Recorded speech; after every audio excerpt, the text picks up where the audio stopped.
last weekend. A recipe for disaster if you're not ready and clicking on all cylinders. On the other side of the field, you've got Sean Elliott's team.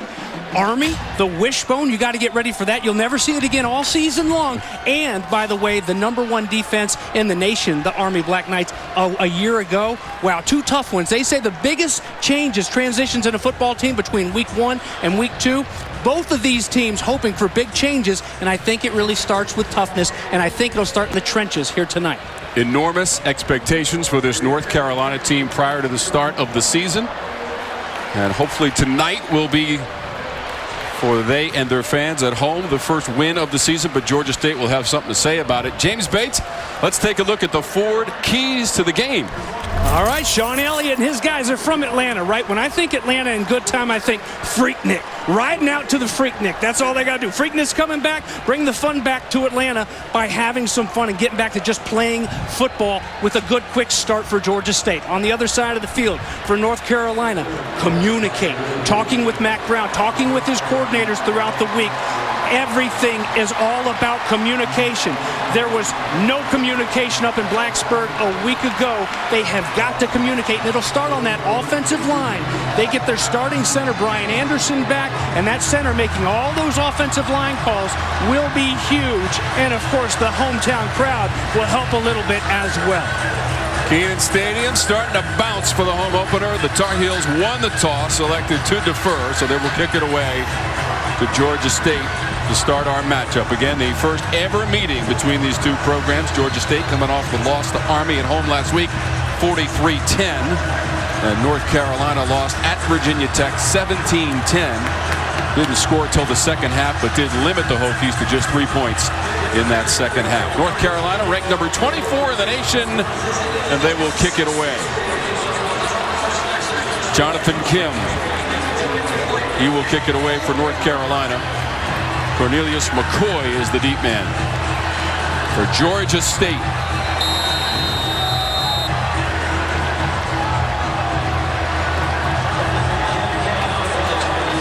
On this solemn night across our nation, college football in the ACC, North Carolina and Georgia State. And there will be no return. So Georgia State, first possession. Cornelius Brown, the fourth. They call him Quad James, 6'5", 200, and a sophomore from Birmingham, Alabama. A very special freshman year for Quad, the 2020 Lending Tree Bowl MVP in that 39-21 win over Western Kentucky against Army. Just 12 of 20, 129 yards through the air, no touchdowns, 1 interception. He wasn't great. He wasn't awful. He was average. He can be great. He's got a tough defense he's going up against tonight, though. They're going to have to earn it all. They're going to go to the ground with Coates. And he is wrestled out of bounds. An official took the brunt of the play as well. Asante on the tackle for North Carolina as Coates, the senior, had to carry for a loss of 2. Wow, watch Eugene Asante, one of the great linebackers here. You see him just year after year, just reloading at that linebacker spot. Conley has been so special too. He had the first lick, but good angles to start off with. A little bit too quick and some bad angles. A little bit too aggressive early on last week. Just 177 yards in total for Georgia State a week ago, and that attempted pass to McCoy is incomplete. And now it's 3rd and long with Tony Grimes back there defensively for the Tar Heels. It's a catchable football. Sean Elliott knows it, and that's a big miss. A first down and a whole lot more. And you've got to take advantage of those against a team like UNC. They've got to win those one-on-one battles. There's a win, but you got to finish it off. Throw a little bit off the mark, but still catchable, bringing up a 3rd down and 12. 3 bowl games in the last 4 years for Sean Elliott in this Georgia State program. 3rd and long. Brown with the time. Steps up. Incomplete. Over the middle of the field looking for Carter. Giovanni Biggers there. 4th down, Georgia State. Well, Roger Carter has to extend himself and go up and get that football. It's again, a little bit high, a little bit off target, and you get the alligator arms there in the middle of the field. And that's a big dude. That's a tight end at 6'2", 250, the super senior. 2 catches against Army. Would have been a big first one here against North Carolina. Downs the deep man. Michael Hayes to punt for Georgia State. It's going to take a Panther bounce near the 25-yard line, and that's where North Carolina will take over. 51 yards on the punt by Michael Hayes, and here comes Sam Howell, the junior from Indian Trail, North Carolina. Set the Tar Heels record for career touchdown passes a week ago, but James, you know he would trade it for a W up in Blacksburg. Well, he certainly would. What a great kid. Spent a lot of time with him here in the offseason, ACC media days, and had a nice talk with him earlier this week. He doesn't really seem to be pressing or phased after the stumble out the gate. The Heisman talk throughout this summer with Sam Howell. He just wants to get back to the winning ways, get into a little bit of a groove, and get that feel back. Did have a touchdown pass a week ago, threw for 209 yards. This time he'll hand it off. That's Ty Chandler, the Tennessee transfer, for 2 yards up the middle. Chandler, the graduate student from Nashville, Tennessee. When people talk about Georgia State going up against these Power 5 teams, immediately the talk goes to the Tennessee Volunteers. 2 years ago, the big win. Ty Chandler knows all about that from the wrong end, as he was a running back at Tennessee. Past the 30-yard line for Chandler on second down. He picked up 4 yards. Bacon on the tackle for the Panthers, and now third down for Mack Brown, the head coach of the Tar Heels in his second stint. 3rd year, second time around. You saw the number of wins, most among active coaches. It's also 7th most in football bowl subdivision history, and a national championship at Texas for Mack Brown. Just 2 of 10 on third down a week ago against the Hokies. Over the middle, that's the first down, past the 40-yard line. Josh Downs up to the 45, and the chains will move. They got 13. Just keep him out there on that field. The youngster just hooking up right at those sticks. Defensively, you got to know where you are on the field. Where are they trying to get to? That's just an easy little dump down underneath. It's a first down as soon as he catches it. Fresh set of downs, Heels. Howell back to the air over the middle at the 25. Antoine Green. He beat Jalen Jones in that secondary. James, 31 yards on that play. Yeah, Phil Longo trying to replace some big names on that offense. Over 4,000 yards of offense. And we see back-to-back a couple receivers that he's hoping to do that with. And here's that running back that's replacing 2 real good ones in Javonte Williams and Michael Carter, gone from last year's team. It's Ty Chandler. DJ Jones is another guy that will not play tonight, but a young guy for Mack Brown that they're really high on. And Caleb Hood, expect to see a little bit from him as the game goes on. Chandler ran for 66 yards a week ago on 10 carries. This will be Howell stepping up and running at the 10, and he will trot into the end zone. Touchdown, Tar Heels, and it's Sam Howell.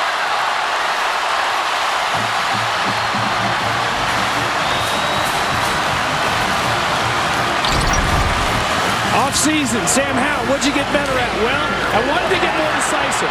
Nothing there, tucks it and goes. And great blocking by his tight end down in the paint, Garrett Walston. You don't even see him because he's driving the defender out of the back of the end zone. Almost a shoestring tackle, but a miss and an easy trot into the end zone for the junior quarterback. Atkins with the extra point after the 22-yard touchdown run from Sam Howell. That's a little bit more like it. Slinging Sammy Howell, doing it with his feet. And the Heels are in the paint and on top, 7-0. Wealth is your first big investment. Worth is a partner to help share the load. Wealth is saving a little extra. Tar Heels take a 7-0 lead on a 6-play drive, go 74 yards early in the first quarter. And for more on tonight's game and providing our reports from the sideline, here's Abby Labar. Well, there's no surprise that offensive coordinator Phil Longo compared his offense this week to a Ferrari. He said it's like a sports car. You just love it so much. You're always trying to take care of it. You're finely tuning the things that you need to do to make it better week in and week out. And so I asked him, all right, what do you need to do this week to the Ferrari to tune things up? He said the 3 things I want our offense to do this week: ball security, make contested catches, and make sure they're productive on first and second down. So guys, start your engines, because what we just saw, that seems like a well-oiled machine. Absolutely, Abby. There he is, Phil Longo, and he talked about that fine-tuned machine in these great races. And you know, we just need to tweak it. We need to shave a little bit of weight right here. There's no wholesale changes. You're not going to change that car. You're going to race with who brung you. And they certainly did it right there. Looked pretty good on that opening drive. A couple nice pitches and catches after the 3-and-out for Georgia State on offense. Sam Howell just kind of rolled into the end zone for his 7th career rushing touchdown to finish off that drive. As we take a look at our Toyota Impact Players, brought to you by your local Toyota dealers, James. Well, talked about those receivers for Georgia State and a couple maybe should-be, would-be catches so far. Jamari Thrash had a nice day against Army with 7 catches for 87 yards. Looking to get Cradle and Pinckney back at the receiving position here tonight. And Gemmel, watch out for 44. He's a headhunter there from his linebacker spot. Had 7 tackles against Virginia Tech. And talked about how he wanted to make sure not just he, but his entire defense got better and played crisp football here tonight. Quad got popped on the run. That was Trey Morrison coming up from the secondary. 6 yards on the run for Cornelius Brown. We've seen a couple nice hits. We've seen Conley already, and here's Trey Morrison. Trey Morrison, who had that forced fumble, a big forced fumble on the second drive of the game up in Blacksburg against Virginia Tech last week. 2nd and 4 Panthers. The pitch. First down and more. Across midfield. McCoy. And McCoy going 29 yards, James. Yes, Virginia Tech had some success running the football in between the tackles, but they also got to the perimeter. And that's exactly what Georgia State does right here. Good blocking by the receivers outside. Up-tempo from the Panthers, that near the 35-yard line of the pass to Cradle. That's what you do when you've got a defense on its heels. No pun intended. You put the hammer down a little bit. Sean Elliott. 5 yards of the previous play. Here's another pitch. This is Coates. Again, right there, I talked about the physical play from these safeties. Conley won't get credited with a tackle right there, but Conley came up there and blew up the blocker and turned that ball back inside. These angles, you got to keep these outside shoulders free. And it was a 3rd down and long a couple times where the vice angles were wrong for this defense last weekend. They've got to be sharp right here and get back off the field after Georgia State's moved it down a little bit. 3 of 9 on 3rd down a week ago against Army in the loss for the Panthers. This will be the quarterback. He'll come up short. 32-yard line, 3 yards for Brown. Vohasek has the tackle. 51 in Carolina blue, and they will celebrate that stop on 3rd down. 4th and short right now for Georgia State. Well, they try to empty it out, spread out that defense a little bit, but a nice job of staying home by Gemmel and Vohasek. Don't jump off sides and be too eager right here as they're lined up to go for it on 4th down.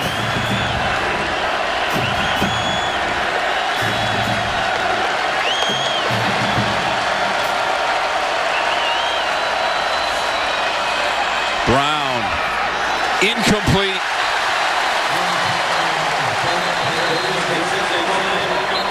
There is a flag down on this 4th down play. He was looking for Tucker Gregg on the pass. And it was a receiver downfield offense. Number 75. That penalty will be declined. First down, North Carolina. So we got the call from Jeremy Parker, our referee this evening. So the Tar Heels take over possession.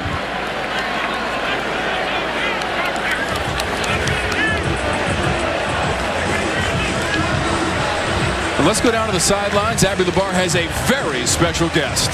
Yes, guys, I am joined by the legendary Lawrence Taylor, who is back in a place where your career started. Can you just tell me what it means to you when you're back here surrounded by all these Tar Heel fans? Well, you know, I tell you the truth, you know, when I came out of high school and I came to Carolina, I didn't know what was going to happen, but I'll tell you what, I've had the greatest time of my life at Carolina. The competition is great. The people are great. I look at, my pro career, and I'm very proud of my pro career. But it all started here. It all started between the 20s. So, I mean, hey, I love this place.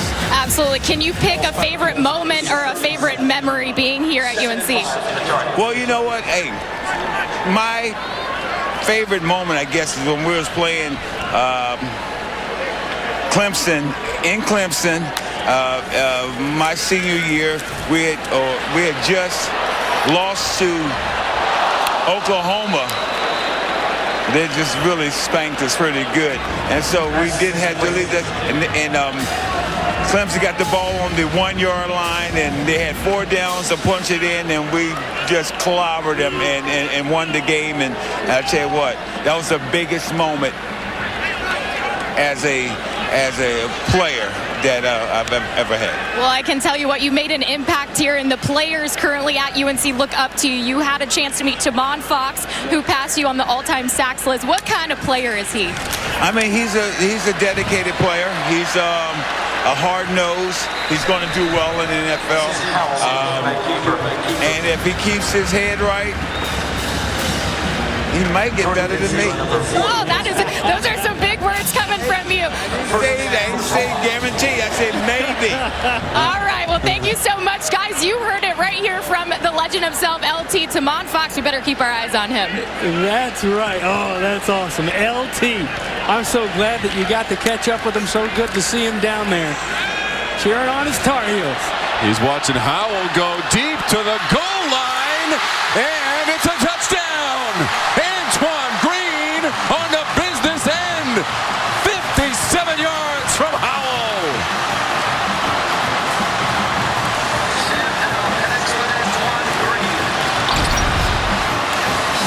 Wow, nice protection up front.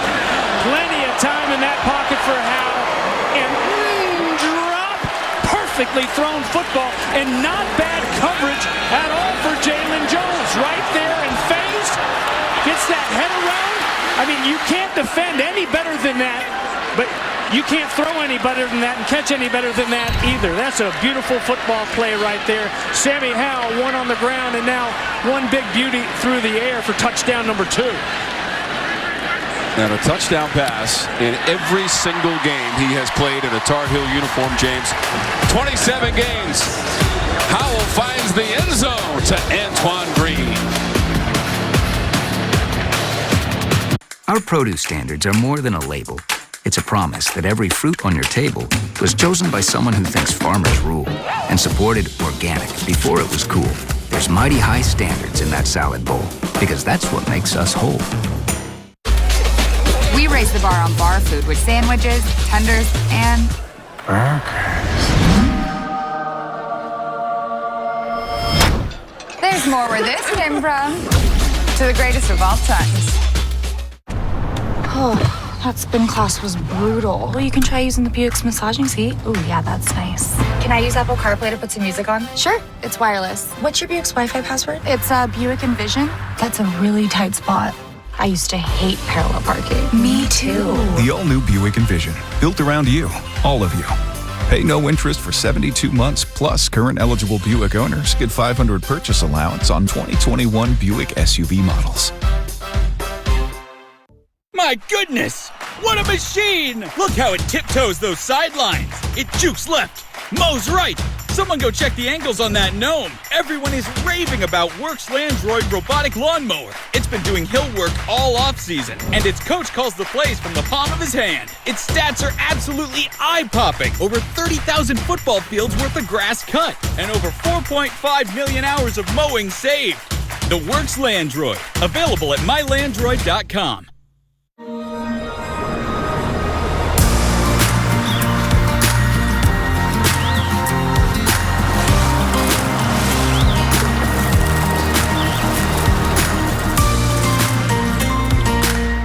Let's talk about the bullpen. Their starters are averaging 6+ innings a game, by far the best in the league. But a closer-by-committee approach can be risky long-term. The Athletic delivers the sports stories you care about most. Subscribe today for half off at theathletic.com/TV. 2 possessions in the first quarter and 2 touchdowns for the North Carolina Tar Heels. 1 on the ground, 1 through the air, 57 yards. Howell to Antoine Green. He's got a couple of catches for 88 yards. Already has his career high in yardage as we play in this first quarter. Well, and this is really Antoine Green's first true starter year. You know, there's been the other guys have come through there in De'Ami Brown, Daz Newsome, and we talked earlier about replacing that 4,200 yards of offense. Well, big hitters like that'll help put a dent in it. Antoine Green, the senior from Rockledge, Florida. And Howell now 5 of 4 for 101 yards with 7:55 left in the first quarter. No return for the Panthers. Tar Heels up 14-0 with 7:55 to go in our first quarter from Kenan Stadium, the home opener, welcoming in Georgia State. First all-time meeting between the programs. Georgia State out of the Sun Belt Conference. Just the 12th season for this program. Established in 2010. First year playing at the Football Bowl subdivision level was 2014. But as James mentioned, they went to a bowl game a season ago, the Lending Tree Bowl in Mobile, Alabama, but lost to Western Kentucky.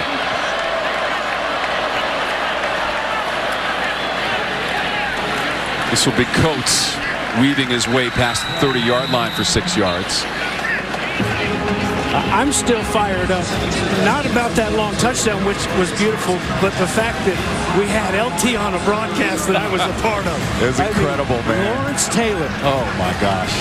He talked about Timon Fox maybe being better than him. He'll never be able to clobber people like LT used to clobber people. They don't allow that anymore. You go to jail now.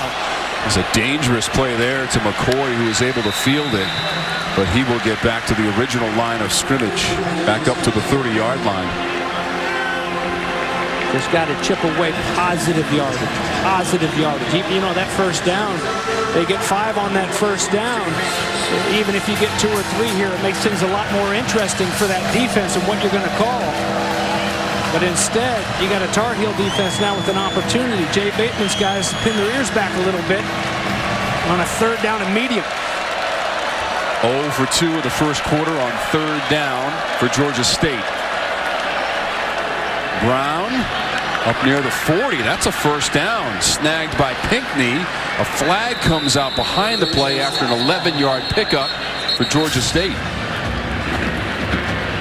See what this flag is. Pinckney missed last week with the injury. He and Cradle both. Holding. Defense, number 20. The penalties decline. Result of the play. So first down.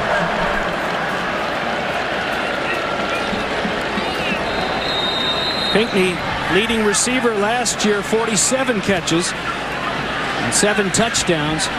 Those chains will move, so a fresh set of downs and much needed, trailing by 14 early, Georgia State.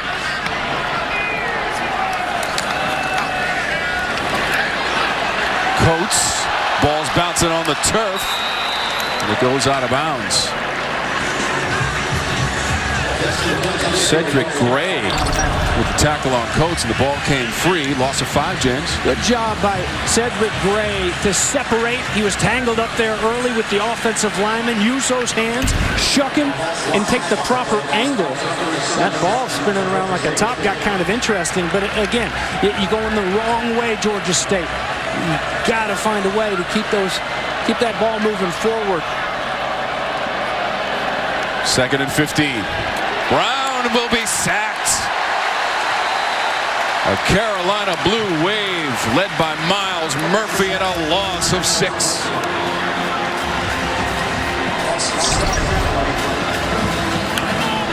Miles Murphy, look at him, just walk the center right back into the lap of Quad Brown. That's a sophomore, ladies and gentlemen. Pump it up. Man, the sophomores and freshmen on this team, the coach said it, Coach Brown said it. Those are the most talented players on this team, and you've got some great seniors and some great juniors as well. Exciting times in the future for the Tar Heels. 3rd and 21. Greg, left side, just past the 40. Flag is out. On 3rd and 21. He got 10, but there was a penalty marker. Cameron Kelly on the stop.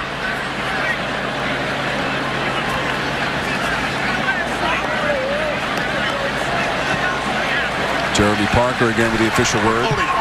Offense, number 73. Penalties decline. 4th down.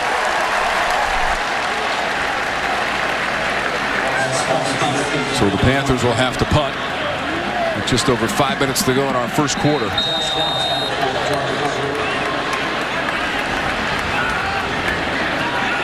Michael Hayes to punt it away to Josh Downs. He stands at his 22-yard line, which is a significant yard line here at Kenan Stadium.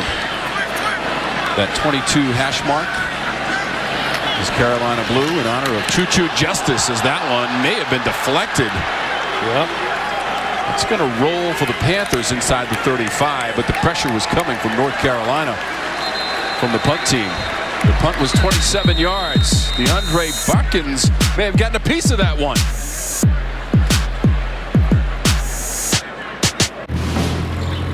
Cantor Fitzgerald in the first building, and Nick passed. Just a chilling account from Dave Clawson, Wake Forest, how that event touched so many lives. And we certainly remember the events of September 11th, 2001. North Carolina followed that up on September 22nd, their first game after the tragic events, with the win against Florida State, and that really jump-started the season, James. They won 5 in a row and then went on to win the Peach Bowl against Auburn. Yeah, you'll never forget where you were on September 11th, and also very vivid in my memory is how sports helped to heal this nation in a way too after the pandemic, and last year gave us some just something to kind of gather and celebrate together and share love, show love to one another. There's some similarities, but tough time and special. Looked like Howell lost the handle, bouncing around at the 20. The Panthers say they have the football, and the officials agree. Dante Wilson coming up with the ball for Georgia State. Tom, I don't think that hand was going forward. Looked like the ball just slipped. Completely slipped out. Does he hit Ty Chandler? He does. He might have hit Ty Chandler's left arm. Nonetheless, that won't even need to be looked at. And, turnovers became the big problem for UNC in the loss to Virginia Tech. 3 interceptions by Sam Howell were huge. The 2 in the fourth quarter. First turnovers, interceptions in the fourth quarter he's had since he's been a Tar Heel. Here's a chance for the Panthers. And just inside the 20, over the middle, near the 15-yard line, incomplete, looking for Aubrey Payne. And the pass from Brown is incomplete. Sean Elliott and the Georgia State Panthers are in the CPI red zone after that turnover, James. You know, both these coaches, Sean Elliott especially when it comes to head coaches, you know, fiery, intense, talks about being tougher. That includes being a receiver. That's my football, not just an offensive lineman, not just in the trenches. They've got to catch these balls.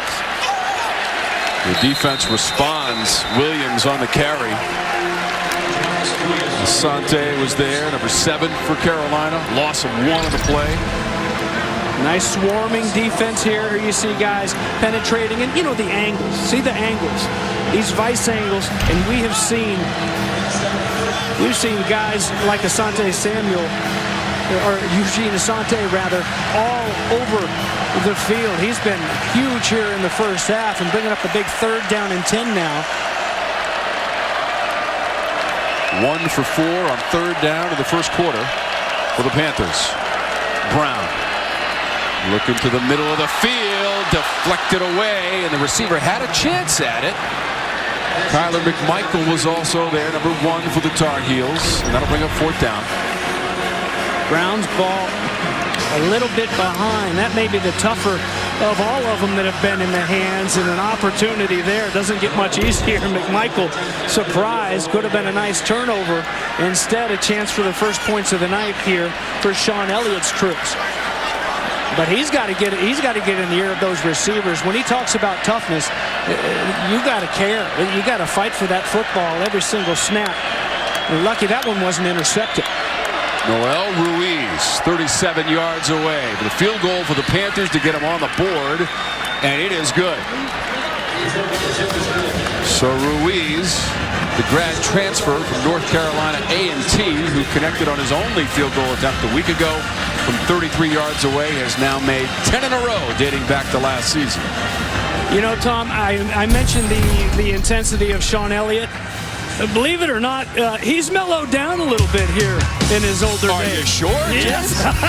Look at I mean, it looks like me and you before the game.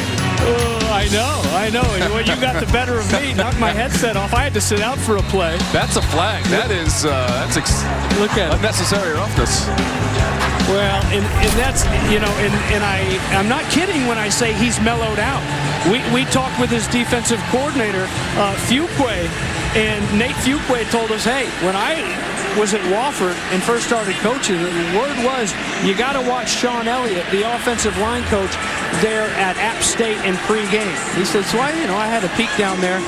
And he goes, sure enough, he's headbutting his running backs and he's bleeding right down his face. Like Ultimate Warrior type stuff. But was he upset with the lack of what seemed to be want to and toughness, the performance against Army. And the one thing he did say, though, in that press conference after the game, he said, you know, here's a bright spot, Noel Ruiz. He had a good game. That might be about it. Well, Noel Ruiz got him 3 points on the board right now, and that's better than nothing. But that's really got to be frustrating for him and for his quarterback, these drops and the lack of want to go up with some of these balls and to pull them down. This will be Chandler just inside the 10 of the return for North Carolina. Blasting through the 20. Absorbing contact and spinning. And he hits the turf at the 34-yard line. 25 yards on the return. Ty Chandler.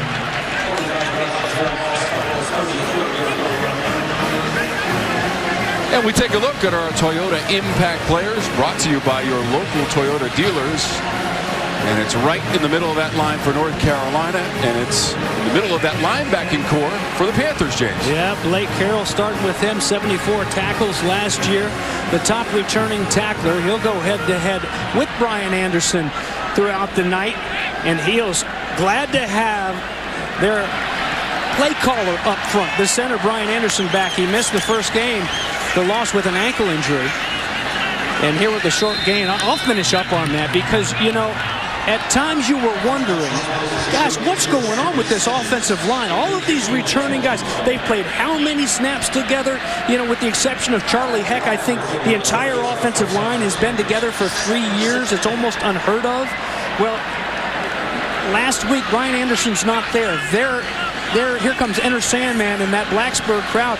There was lack of communication. It was terrible there.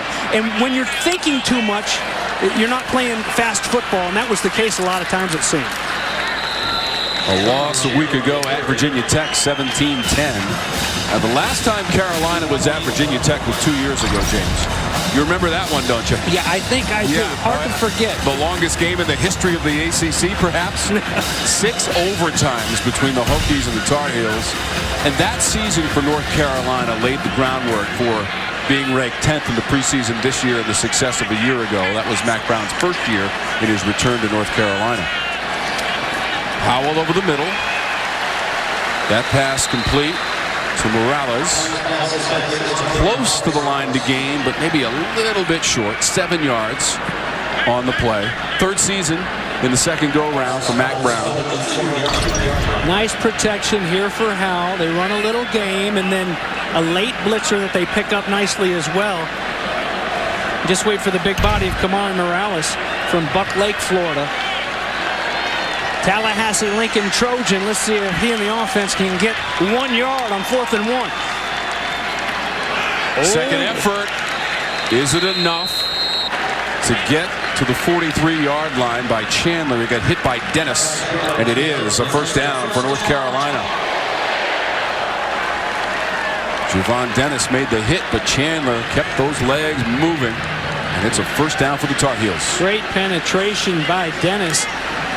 Stood him up, but an extra special second effort by Ty Chandler to move those chains. Big play by the back. Howell, complete. Midfield and more.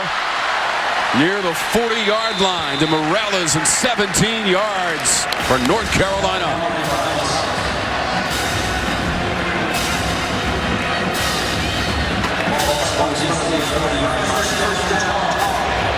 So back-to-back nice completions for Morales. The one that was just shy of the first down. That one will move the chains. Tallahassee Lincoln is one of the better programs in the Sunshine State. The Lincoln Trojans have turned out a lot of great football players over the years. Howell wants to throw it again. He's going deep to the end zone, and it's too far for the intended receiver. Justin Olson, number 83. Too far ahead of him, aiming for the end zone for Sam Howell, who in his freshman season was a freshman All-American and the ACC Rookie of the Year. And then last year All-ACC under the guidance of Phil Longo as offensive coordinator. What a relationship those two have, James. And they were both very surprised at the outcome a week ago, without question, in talking to them this week. Well, absolutely. An already outstanding quarterback, improved so much in the offseason. They couldn't get into that groove, and thanks in large part to the great effort by the Hokies. Downs.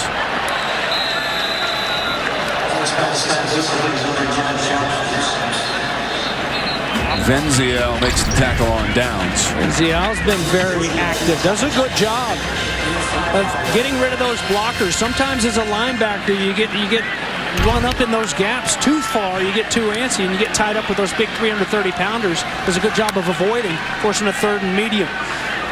2 for 3 on third down of the game for North Carolina. And they're going to let the clock run out of the first quarter. So Sam Howell has a rushing TD and a passing TD. 14-3. Carolina after 1.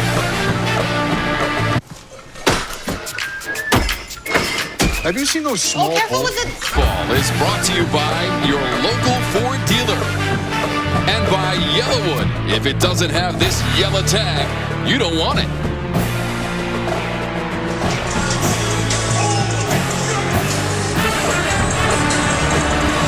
Back in Chapel Hill, North Carolina, the Tar Heels have a 14-3 lead and possess the ball to start the second quarter. Tom Wormy, James Bates, Abby LeBar on the sidelines, and our outstanding ACC football production crew with you from Keenan Memorial Stadium.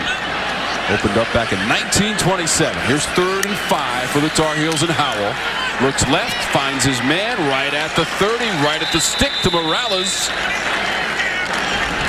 And that is going to be a first down, 5 yards on the play. So 3 straight tosses and catches to the sophomore Kamari Morales. There are your first quarter stats.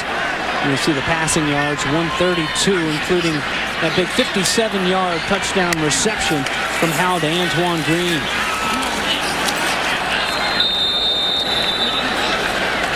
No gain on the play. Brooks on the carry. by Sean Taylor on the stops. Got a little brother playing for Coach Mac Brown. Family affair there for the Taylor family out of Cordell, Georgia. Could use a few more of those. First downs. First downs weren't very good against Virginia Tech. Put you in some very tough third down situations.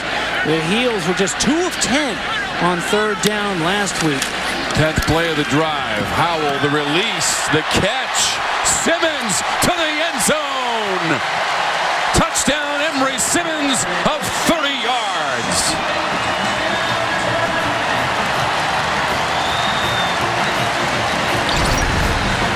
I mean, how do you defend this? These cornerbacks have been decent throughout the night, and here you've got a guy in Jalen Jones. Again, they picked on him, running stride for stride, what he thinks was Simmons, and slamming on the brakes, Emery Simmons, and that ball's waiting on him.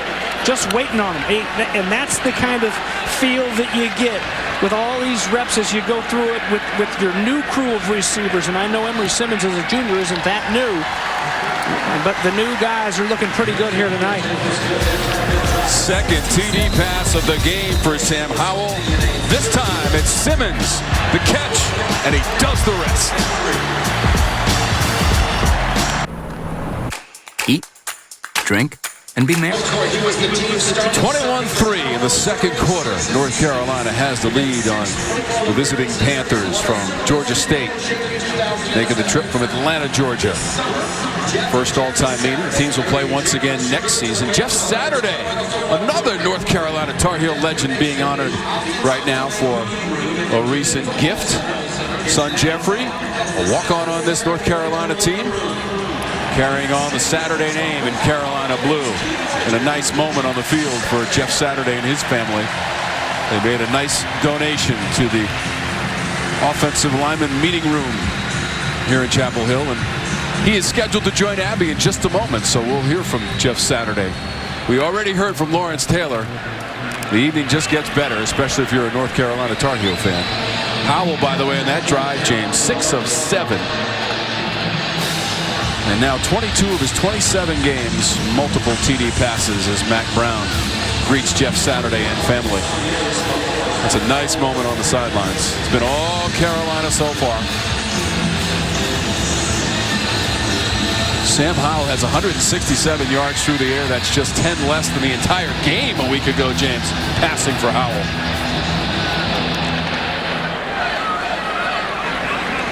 White will watch it sail into the end zone.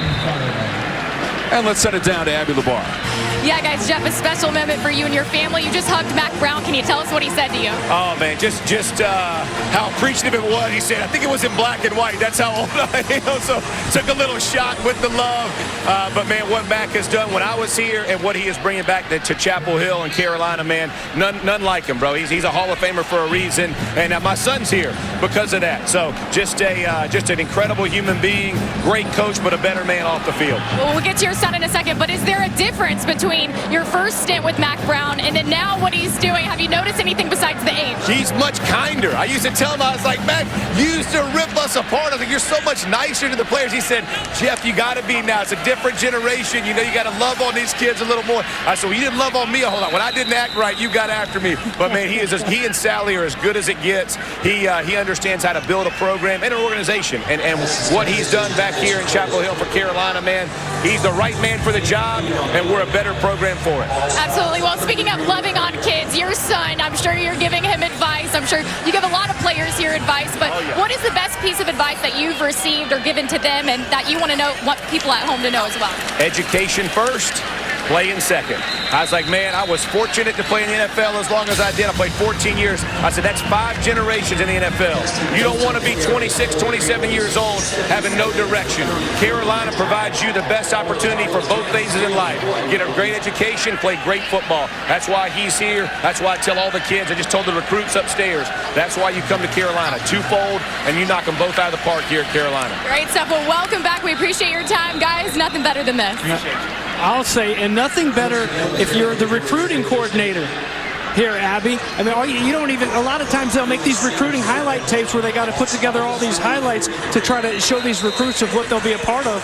Go show mom and dad that interview with Jeff Saturday right there. I know where I want my kid to go. My goodness, that was really special. Some all-stars in the house tonight. First LT, then Jeff Saturday, who played here at North Carolina from 94 to 97 as a two-time All-ACC player and a Super Bowl champion back in the 06 season for the Indianapolis Colts. Six-time Pro Bowler on the sideline tonight, along with LT, the All-American here at North Carolina in the late 70s, early 80s, and a two-time Super Bowl champ with the New York Giants. A big 3rd down and 4 now for Cornelius Brown. And this Panther offense walked up and coming. Uh-oh. Spins his way to midfield for a first down. Fearless move by Brown for 8 yards to move the chains. Chris Collins made the tackle. Jay Bateman had the blitz drawn up, walked up into the gaps and making it easy. Brad Glenn, the offensive coordinator, nice play call. And as he tucks it and goes, and we've got to reset, I think, the chains. Result of the play is a first down. There is no flag. Pick up the flag, reset the down marker, ready to go from midfield for Georgia State. There's Jay Bateman. 3rd year as the defensive coordinator, along with Tommy Thigpen, co-defensive coordinators. We mentioned Army at the top of the broadcast. He was there as the defensive coordinator from 2014 to 2018 and took that program as the defensive coordinator to 3 bowl games. They beat this Georgia State team in week 1. Army did. Well, and Bateman probably spent some good quality time on the phone talking about this offense and what he will see. The Army did a fine job defending Quad Brown and company last week in the 43-10 win. You know, an Army squad mentioned off the top, the #1 defense in the country last year. Army only had 5 rushing touchdowns on them all season in 2020. And they got after it in week 1. Georgia State had just 177 yards total offense. This is going to be close to a first down as well at the 40-yard line. Tucker Gregg on the carry. First down Panthers, 8 yards. Gregg, the former walk-on for Sean Elliott, now on scholarship, a senior from Chatsworth, Georgia. They say he's a little bit speedier than he looks, the big body. Brown again as we go down to Abby after a 4-yard pickup. Abby? Yeah, just real quickly, guys. Jaquarius Conley for UNC is currently under evaluation. So that's all I've got right now. I'll keep you updated. Thank you, Abby. Hate to see that. Enjoyed watching him play so far. He's been involved in a lot of the action defensively. The sophomore from the safety spot. Yeah, Conley also had an interception and a fumble recovery a week ago at Virginia Tech in the losing effort. That'll be 3 yards for Gregg. Nice gain here to make it 3rd and short. And you know, Tom, you talk about that North Carolina secondary. They're still trying to get Storm Duck back out there. Still banged up with the foot injury, and it was an adventure, a defensive back with the injuries last year. They don't want that bug to bite them again here in 2021. 2 for 6 on 3rd down. This is to the 30-yard line, and that's going to be enough. Tucker Gregg taking that ball to the 30 for a first down. Desmond Evans on the tackle. Sean Elliott coaching up his offensive linemen, 4 or 5 starters. Played in that Tennessee game a few years ago, the big win on the road in Neyland Stadium. It's an offensive line coming in combined for 142 career starts, so experience up there as well. Getting tough right now. 11th play of the drive down the sideline, and that is incomplete. Looking for Cradle. Looking for Cradle, and so if you line up with some more cushion from that sidelines, then you're able to run your route. You run that route right on the boundary line, and there's nowhere for that ball to drop. And Day-Day Hollins has to be careful not to shove that ball uncatchable. That's why they didn't throw a flag. But if that ball lands in the field of play, there might have been a flag thrown with that late shove. But offensively at wide receiver, you got to line up a little bit more inside and give your quarterback a chance. Out of the flat, complete. Coates. They'll mark him just inside the 25-yard line. That's a gain of 6 for the Panthers. Trey Morrison on the tackle. James, you mentioned that win at Tennessee in the first game of the 2019 season. They haven't played a Power 5 opponent until tonight since that victory in 2019 in North Carolina. And now here's third down again.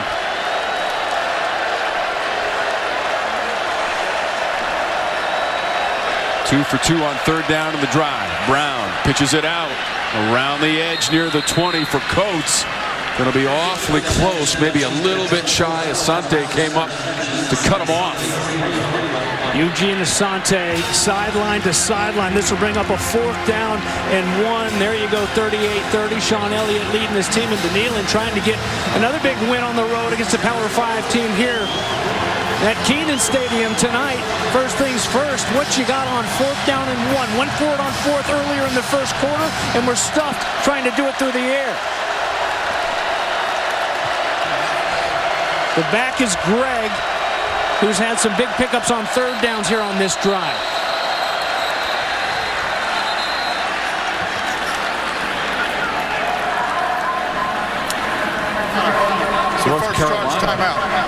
North Carolina has taken the timeout.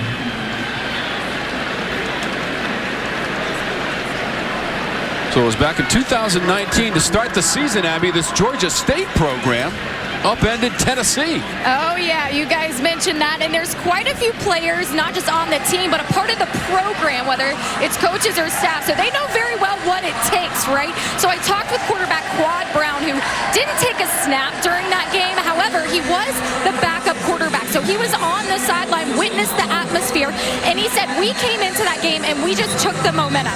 He said, we rode that momentum for 4 quarters. We just totally took the air out of that thing from the first kickoff. So, guys, that was the formula for today here, but I feel like this team still has plenty of time to try to take the air out of this UNC atmosphere. Right, Abby, against UT back then. They were down 17-14 at halftime and outscored the Vols 24-13 in the second half. The year before, I actually called the Georgia State at North Carolina State game, and that was one that was a little too close for comfort for the Wolfpack. All right, after the timeout, 4th down and 1. 14th play of the drive on 4th and 1 up the middle with Greg. And he powers his way to a first down after 6 yards. Boy, good running, low pad level by Greg, carrying bodies when he hits them. But there's nobody even close. This is 4th down and 1, and you've got those big bad guys for North Carolina on the other side of the ball getting completely washed out of there by that experienced offensive line. And Sean Elliott's jazzed about it over there. He's pretty fired up, more excited than he was in pregame. 5 first downs on the drive that has now exceeded 6.5 minutes inside the 10 and near the 5-yard line for Thrash. Nice little play call here. This is what happens when you've got to respect that run. They've had trouble defending that run inside, so you've got to respect it. You've got to pause. You got to, and then you can get it out to the perimeter and hurt them. 16th play of the drive. Brown stumbles down near the 5-yard line. Minimal gain at best for Brown. No gain on the play. Asante on the stop. Quad Brown and Jeremiah Gemmel talking it out a little bit. A friendly chat. But you see, even in that shot right there, Tom, just guys, that offensive line just overpowering on this drive too many times against that North Carolina front. Brown still has it, dives for the goal line, and he's in. Quad Brown takes it in from 4 yards away, and it's a Panther TD.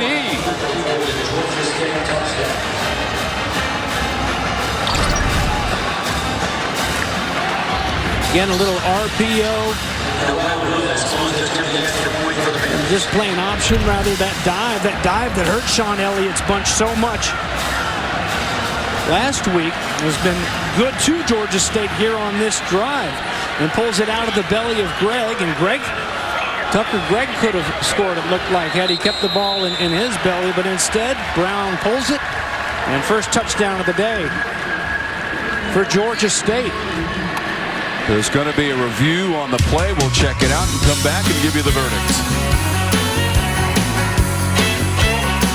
Today, let's paint with New Bear Dynasty so that you can be proud of your walls.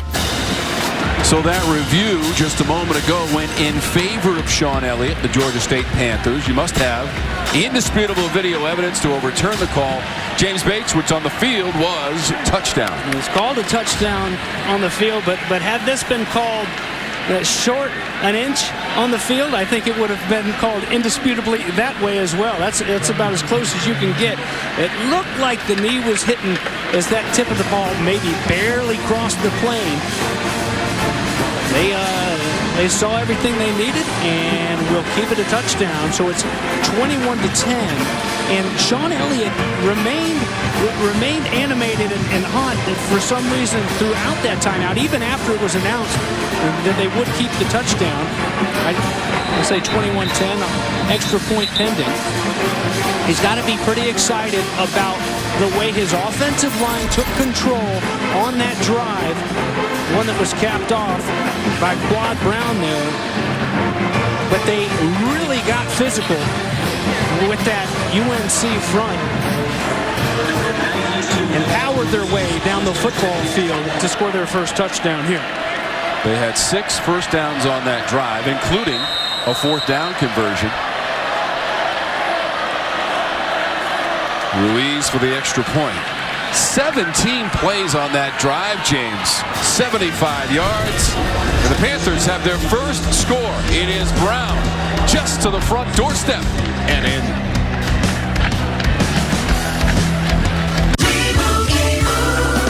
And Doug. EC Football is brought to you by CPI Security. CPI home security that protects what matters most. And by the Works Landroid robotic lawnmower, available at mylandroid.com. The recent touchdown by the visiting Panthers has changed the tenor of this game here in the second quarter with 6:19 to go. 21-10. Tar Heels in the lead. A couple of passing TDs and a rushing touchdown from Sam Howell, and a rushing TD from that man, Quad Brown. Cornelius Brown, the 4th, taking it into the end zone. How can you be any number but number 4 if you're Quad Brown? Exactly. Yeah, that's a must. Chandler and Hood are deep, James. A drive that took 7 minutes and 30 seconds, so an offense chomping at the bit to get back out there. 17-play drive by the Panthers. Here's Chandler. He's got the 20. Chandler hit shy of the 30-yard line. The return by Chandler is 27 yards for the Tar Heels. Well, Sam Howell and his team went to Blacksburg last week, came up empty, but he threw a touchdown pass. And Howell, the all-time leader in TD passes, he's now got 70, had 1 in Blacksburg. And so Howell atop of that list. And you saw the name that he passed in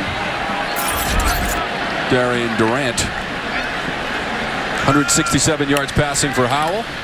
Threw for 208 last week against Virginia Tech. Ground game and Chandler. It'll be a lot of fun as we run the gamut in the ACC this year to watch some of these outstanding quarterbacks. Got to see Brennan Armstrong up at Virginia last weekend. 5 touchdown passes, I think, today. And Kenny Pickett, we'll see Kenny Pickett at Pitt, who had a big win, a gutsy win in Neyland Stadium. We'll see Pitt in Western Michigan next weekend, but seeing one of the best, not just in the ACC, but the country, in Sam Howell tonight. Trying to escape the pocket and pulled down to the 30, Sam Howell. There is no gain. Blake Carroll in pursuit. He pulled down Howell. Had a talk yesterday with Sam Howell, and he talked about how much He didn't like sliding when he first got here. He learned in a hurry that guys hit a little bit harder and they're a little bit faster, more powerful. In his freshman year, games against South Carolina, took a big lick against Miami. Didn't have a backup really then. On third down, that is short of the line to gain and incomplete. Looking for downs. Went right for downs. Would have been shy of that first down marker. And it looked like Antavius Lane, the sophomore from West Palm Beach there in his safety spot, does an excellent job. Again, we talk about where am I on the field? Where are they trying to break these routes off at? And knowing where you are, knowing what to expect with the formations. How about that stop? You got all the momentum offensively, Georgia State. And now with about 5 minutes left to play in this half, you got a chance to chip away at that lead a little bit more. Ben Kiernan, the junior from Dublin, Ireland, with a punt. Quavian White fields it at about the 16 or 17. 53 yards on the punt, 21-10.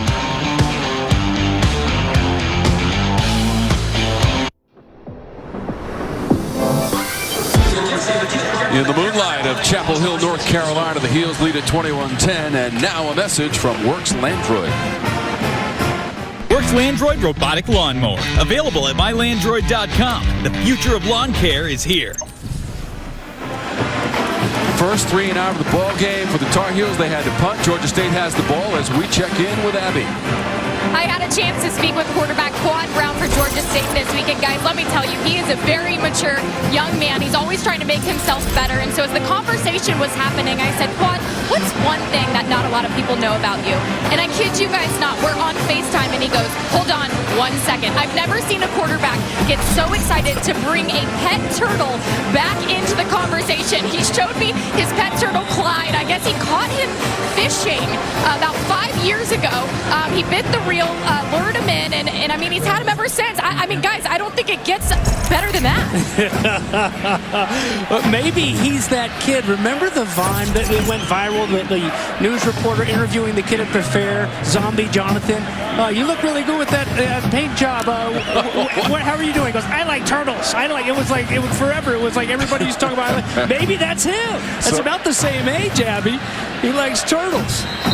Oh, man. Abby was so excited on our group text as we got ready for the game. We kept getting these videos of Quad with his turtle all week. I can't compete with animal acts on this show. I mean, what's next? I got a gator next to me. I know that much. 4 yards on the play for Brown. He's the complete opposite of his turtle. Yes, isn't that the truth? The turtle is slow and methodical. Brown is slippery out there as a crafty runner at quarterback. Not what he was looking for on the pitch to Carroll. No. And that's exactly what they didn't do on that last drive. They didn't have the negative plays. This pitch a little bit low and behind, and Georgia State lucky to get that one back. Otherwise, it's Carolina ball knocking on the door. Sean Elliott knew this was a big drive. This was an opportunity to pull within 4 maybe before halftime if you could put together another one like that last 7.5-minute drive. Now look for like a little screen or a draw. Swing it out. And the receiver cut down immediately. McMichael on Carroll on the hit and a loss of 2, and now 4th down. And Kyler McMichael knew exactly what to look for. They needed about 15 yards, but still, you got to expect these screens, being safe down with your back near your own goal line here in this situation. And a good job to go and drop them in a hurry and force that punt. And oh, look, plenty of time now left for Sam Howell and the offense to get back out there and a little bit slow limping around. That one might leave a bruise come tomorrow. Hayes from his end zone. Fake punt. Oh! A lateral. It's not going to be enough past the 20. Oh, my goodness. Down near your own goal line to fake this punt and have the option, the pitch included in there and making it interesting, but you had so far to go. Again, if you don't have the negative play to go so far backwards, this one's going to result in the first down. But a good job special teams-wise. We've seen so many special teams mishaps in this first part of the season here, all across the landscape of college football. Excellent job by North Carolina being awake and being ready to react to that. It was 4th and 15. Jacob Freeman got the lateral, but could only get near the 20-yard line. So outstanding field position for the Tar Heels. Knocking on the door of the red zone. Here's Howell. Spinning away back towards the middle part of the field and inside the 15. Big pile up. 7 yards for Howell to match his jersey number. Gotta be careful with those JOPs jumping on piles now. They'll throw a flag. You don't want to help UNC out, Jeffrey Clark. Hal just reading that defensive lineman, taking that back and pulling it and going. And there's a nice pickup for his offensive coordinator, Phil Longo. 7 yards on first down. Reaching to your bag of tricks here. There's plenty of things you can do. Howell does have a rushing touchdown in the game of 22 yards in the first quarter. Goes to the end zone. One-handed attempt and incomplete. Emery Simmons, who has a touchdown catch in the game, unable to come up with that one. Looked like Quavian White was back there with him. It's time they go at Quavian White. We've seen Jalen Jones and White right there. He forces a throw that has to be absolutely perfect. And it was a pretty good throw and an opportunity to catch it. But these cornerbacks, it's not like they've been burnt throughout the night. They've been in good position. It's just Sam Howell's putting that ball on the money. Flags all over the field on 3rd and short for North Carolina.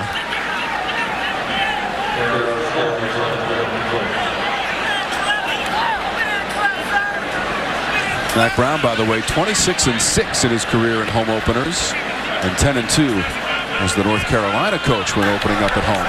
Delay game defense. Be a 5-yard penalty. Replay. 3rd down. Who is what Sean Elliott's saying. I'm not a great lip reader, but I can see that. Who is it? He wants to know, and what was it? So, delay of game. You know, a lot of times you'll see after a play a guy throwing a piece of equipment or kicking the ball or something like that, but I'm not sure where that came from. So now it's a first down for UNC. 1st and goal just inside the 10. Howell hands it off. Hood. It's a short gain for Caleb Hood, just a yard for the freshman from Rockingham, North Carolina.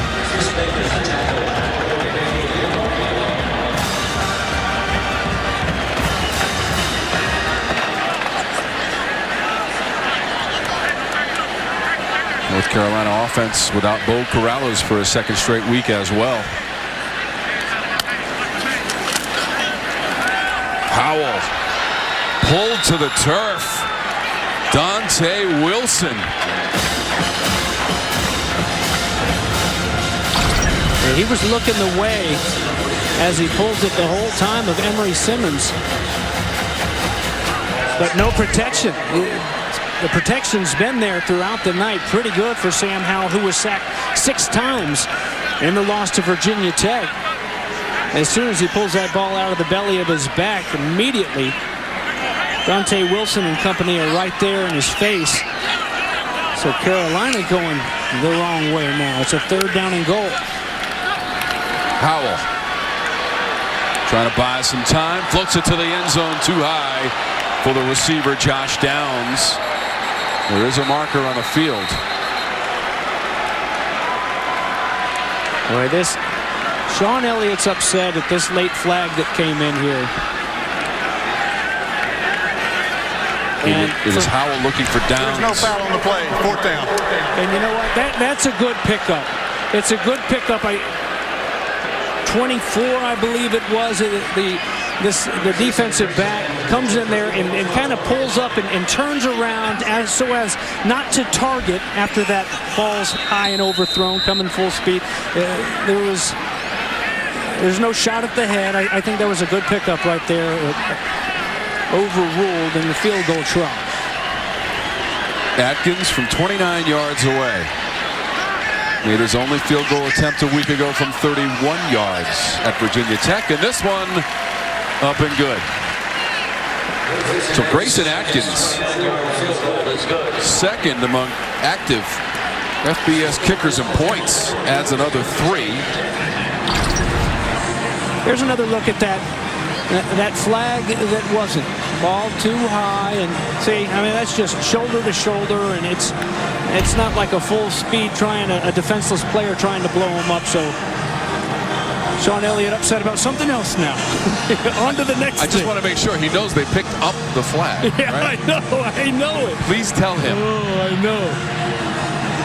Boy, he gets a workout in, doesn't he?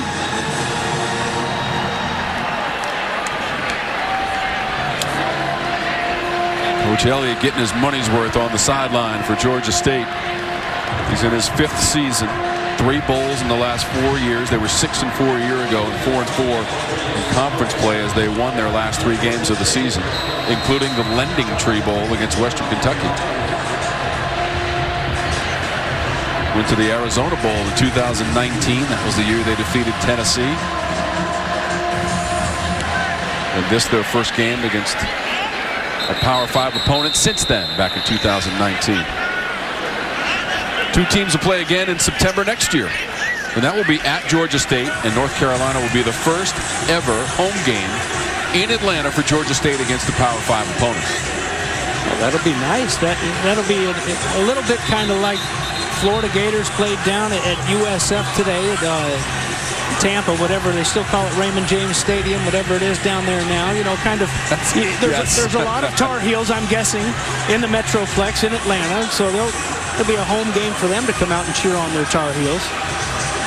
What kind of a drive is that, though, from Atlanta to Chapel Hill? That's not too bad. It's an easy drive, no problem. What is it? Depends on who's driving, Bates. Coates on the carry. You gonna make me beg? A loss of 2. I can't talk to Siri while we're calling a game. I can tell you it's 4 hours from Charlotte, so. That doesn't help me at all. Thank you, Tom. You're in the 6-hour range at least. Oh, okay. Yeah. Well, okay. Yeah, roughly. Tar Heels call a timeout with 31 seconds remaining. Nice chat with Mack Brown. He said his team was straight up overrated, James, after that first week, although they thought, and as a coaching staff, very difficult to go to Virginia Tech in that atmosphere in the first week of the season. As you said at the top of the broadcast, they may have preferred that game a little later in the schedule. Yeah, like it maybe 4 weeks in. Sure. But still, you know, you hate to say that because that takes away from a Virginia Tech team that was ready, even playing field. But one thing that I did find interesting that Mack Brown said as you take a look at his career wins, Nick Saban right on his heels. Of course, he got a win today. Mack Brown stayed at 2 ahead. Brian Kelly, by the way, Toledo almost beat Notre Dame. And that would have been sat at 252. But Mack Brown said, you know, these rankings that come out in the summer, it's a bunch of guesswork, and nobody really knows. And he said, and we're a perfect example. At the end of the season, Virginia Tech's going to get credit for beating a number 10 team, but I don't feel like we were a number 10 team. He said, you know, maybe later in October would be a better time for some of these rankings to come out. The first rankings would mean something. Gosh, then what would we do all summer? North Carolina ranked number 24 right now in the nation. 26 seconds on the game clock of the second quarter.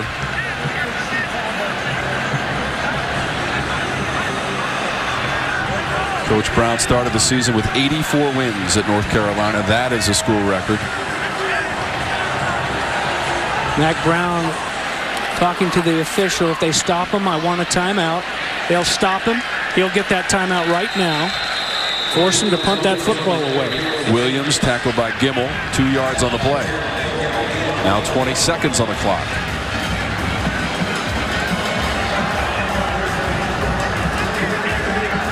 Good job using that final timeout rather than just let that 20 seconds tick off. So many things can happen, and so many bad things can happen when you got to go in there and punt that football. You've got an outstanding young return man in Josh Downs. Question is, do you bring the house and try to block this punt, or do you try to set up the return? for the sophomore from Swanee, Georgia. North Carolina will also get the ball to start the second half as they deferred on the opening kickoff.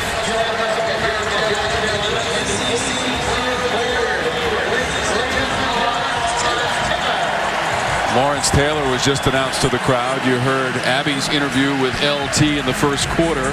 The 1980 ACC Player of the Year is in the house. We've heard from Jeff Saturday, another North Carolina great in the mid-90s and a two-time All-ACC performer. 16 sacks LT had in 1980. 16. School record single season to this day, and it block was on. Downs wants a fair catch. He'll make it successfully right at the 22-yard line, 49 yards on the punt from Michael Hayes.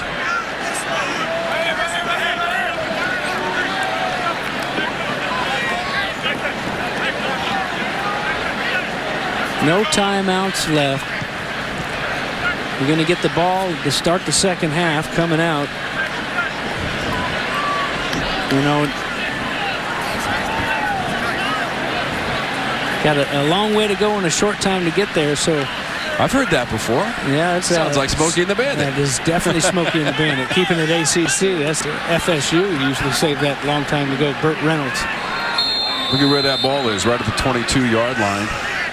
Carolina blue for Charlie Choo-Choo Justice. Georgia State needs to be careful and not get a penalty here and help out along the way. Howell dancing. He's just going to throw that one away. That'll stop the clock with just 3 seconds left. Might be a wise idea, James, just to snap it and get to the locker room with the 24-10 lead. North Carolina scored touchdowns on its first 2 possessions. A run by Howell, 22 yards, and then 57 yards on the pass to Antoine Green. You know, but I wouldn't say even with a 14-point lead that there's a bunch of momentum there for the guys in the Carolina blue. This is the fumble from Sam Howell. You get down there near the goal line after the fake punt fail and unable to push it in going back the other way. You get 3 points out of it. Conservative play call to Chandler is going to do it for the second quarter.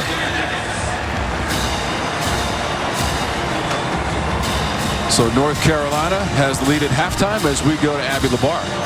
Well, Coach, your team scored on the first 2 possessions. What did you see during those possessions that you would have liked to see more of towards the end of the half? Abby, I thought Sam played well. We protected well. We hit some deep shots. We've got to run the ball more consistently. You can't stop a fake punt and get 3. You got to get 7. But we did get 3 going in. We get the ball to come out the second half. I was proud of our defense, but disappointed in the really long drive they had, the 75-yarder. We have blocked the punt, so we just got to keep playing. Thanks, Coach. Thank you. Abby, thank you. The halftime lead belongs to Mac Brown and the North Carolina Tar Heels. LT in the house, and Howell also in the house, running and throwing. Couple of TD passes for Sam Howell. 24-10 is the lead as we've arrived at halftime in Chapel Hill, North Carolina. ACC football in the first ever meeting between Georgia State and North Carolina. Halftime is straight ahead with the Tar Heels up 24-10. Our produce. Back in Chapel Hill, North Carolina, time for our Toyota halftime report with the Heels ahead of the Panthers from Georgia State, 24-10. Couple of TD passes and a rushing TD from North Carolina quarterback Sam Howell. Second Saturday in college football, and in the ACC, here are the headlines. Georgia Tech, James, gets its first win of the season. Jordan Yates with the start. Yeah, back on track. Jeff Collins and his Jackets. A muy grande win in Neyland Stadium for the Pitt Panthers. We'll have them next week facing Western Michigan, but a back and forth tough battle. Kenny Pickett leading the charge there, and the Hokies a little bit closer than they would have liked at times against Middle Tennessee State, but they get the win there in Blacksburg, 2-0 on the season, the 19th ranked Hokies. The Toyota halftime report will continue in just a moment with the Heels in front of the Panthers. Today, let's paint with New Bear Dynasty so that you can be proud of your walls. Where's your furniture? Oh, we thought it distracted from the new Bear Dynasty paint color. Let me take your coats. Because Bear Dynasty only takes one coat. We're back on the Toyota Halftime Report. And on this day of remembrance in our nation, some reflections now of the events of 9/11 from the coaches of the ACC.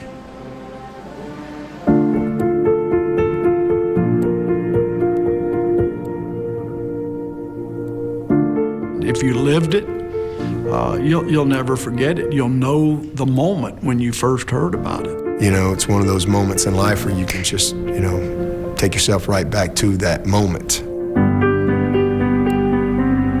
I remember we were getting ready for Troy on a Tuesday, and I went to the bathroom, and our secretary said, a plane just ran into the building. And I was like, what? I was the head coach at Fordham University then in New York City, and we were preparing to play Columbia that week, and we saw the first plane hit, and it was on the newscast.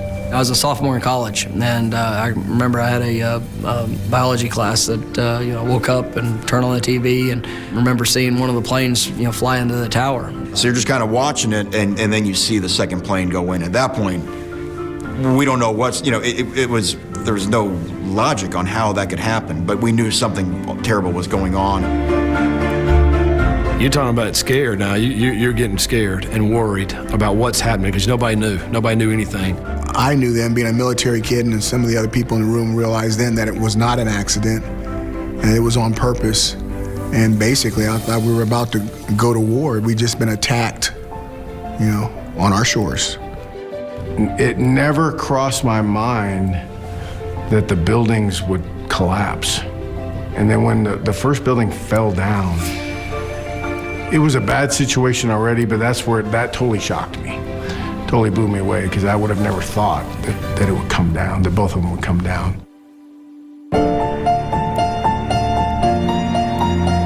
My dad actually was in Boston, supposed to be on the plane that flew to New York that morning, but he missed his flight. My sister worked in the 93rd floor of that building, and I knew right then if she was in the building, she was probably wasn't going to survive. And luckily, she caught the last subway out of Ground Zero that day, and we didn't know for 3.5, 4 hours whether she was alive or dead. But unfortunately, a player that I coached and I was very close with, Nick Brandemarty, worked for Cantor Fitzgerald in the first building, and Nick passed.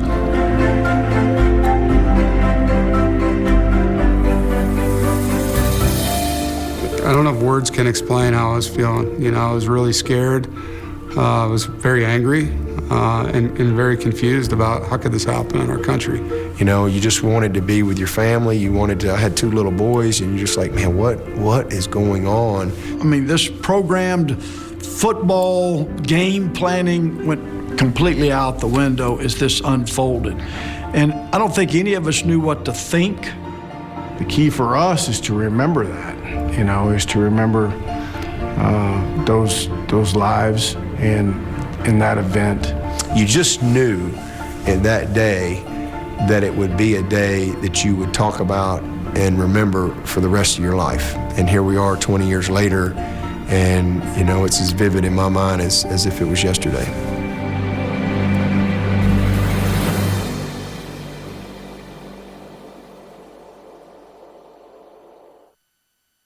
Frontier's fiber optic internet is... Go to halftime report from Chapel Hill, North Carolina, 24-10. The Tar Heels have the lead over the Panthers. Tom and James, and early on, James, Tar Heels scored in their first 2 possessions, 14-0, but the Panthers making this a ball game. Yeah, from the giddy-up, it looked like, hey, North Carolina's doing what we expected them to do here in 2021. Sam Howell got his groove on the ground first to get into the end zone.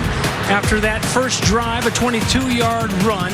Nice blocking by his tight end, Walston. And here's that 57-yarder to Antoine Green. A beautifully thrown football, second touchdown. And they kept on going. Emery Simmons, that back shoulder throw. In between, there was a Noel Ruiz field goal after a fumble by Howell. And here into the end zone, Quad Brown for the first time from a few yards out. And that was a 7.5-minute drive for Georgia State. But Mack Brown, head coach, and his UNC Tar Heels will get the ball when we come back in the second half. 17 plays on that drive for Georgia State to score that touchdown on the run by Brown. So we'll step aside for just a moment, and we thank you so much for watching our Toyota Halftime Report. The Tar Heels lead 24-10. Imagine being 24-10, moments away from the start of the third quarter and the lead for the Tar Heels. We take a look at our first half stats brought to you by Buffalo Wild Wings. 204 total yards, 167 for Howell through the air, and a couple of TD passes as well. 3 of 6 on third down, and the time possession goes to Georgia State. And moments ago, Abby Labar catching up with the head coach of Georgia State, Sean Elliott. Coach, I heard you after that touchdown say keep pushing them around. What do you like about the guys and their toughness, especially at the end of the first half?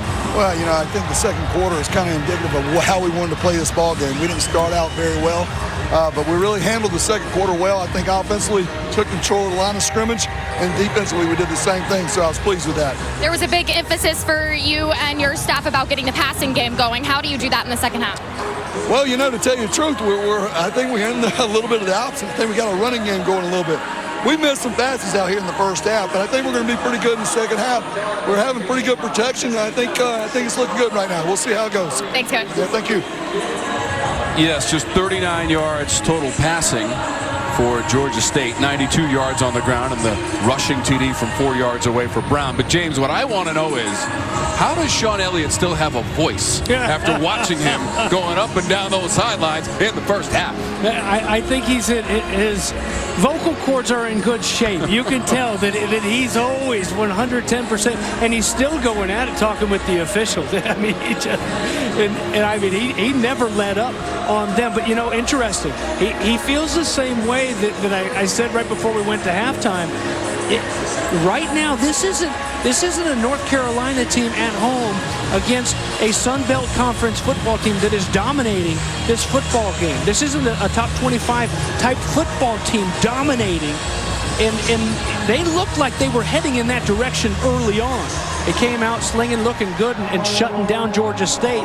But then, where Georgia State, like Coach Elliott said, where they kind of regrouped and got the upper hand, was just in the trenches on both sides of the ball. So this, I think, is a very important drive, and it gives those coaches in the North Carolina locker room something to chirp at, something to tell those guys and challenge them, because you've got a Virginia team that's coming to town next week. Even though they've struggled on the road, they beat Illinois 42-14 today up in Charlottesville. They're going to come down here, and they're going to be feeling like they're clicking on all cylinders. They're going to be feeling pretty tough. You want your North Carolina team to have that same confidence and that same feeling when you go in as you prepare next week. You don't need to fix a lot of stuff on Sunday. You want to start preparing for that next team, and this second half will say a lot as to how they can approach football in the coming few days. And in fact, Virginia has won 4 in a row in the South's oldest rivalry, as those teams will meet for the 126th time next week, and that'll be here in Chapel Hill. So the Tar Heels have the ball to start the second half. Sam Howell in the first half, 9 of 15, 167 yards, and the 2 touchdown passes, 1 of 57 yards to Antoine Green. Green had 2 catches for 88 yards to lead the way for North Carolina. That's a career high for Green as far as receiving yardage is concerned. You know, you wonder, too, can we get some balance going if I'm a Tar Heel fan? Can we establish a run where they're just running right here like this when you hand the football off? How about that one for Chandler? And 16 yards. First play, second half. Number 19 has a first down and more.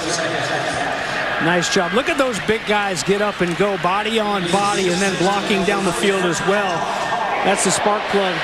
Josh Downs, who's a big playmaker. But you got to block as well at that wide receiver spot. And that's how the big ones are sprung. And big enough for a first down to move the chains. Chandler had 20 yards rushing in the first half. 16 on that previous play. He's only going to get 1 this time for the grad student from Nashville, Tennessee. Nice job there to knife upfield by Trey Moore. Again, one of those guys He won't be in the books for the tackle made, but he turns it back in. You got to turn it back in. You can't give him the sideline to run to. One thing I did like about Trey Moore, the sophomore, too, he didn't stay on the ground. You can't make plays on the ground. He popped right up and went in and got a piece of it. Howell, deep ball near the 20. Emery Simmons coming up with it with Quavian White all over him. Down at the 15-yard line and 42 yards. Sam Howell with those deep balls and those fades. Boy, does he throw a pretty rock. Here it's a little bit behind. Otherwise, Emery Simmons, who had a few steps on the defensive back, keeps on going. And that's one of the first times tonight you can say, hey, here's a defensive back that was truly beat. Simmons had him beat, Quavion White, but the throw a little bit underthrown, or it would have been an easy pitch and catch for 6. That's now 3 catches for Simmons and 73 yards on the touchdown.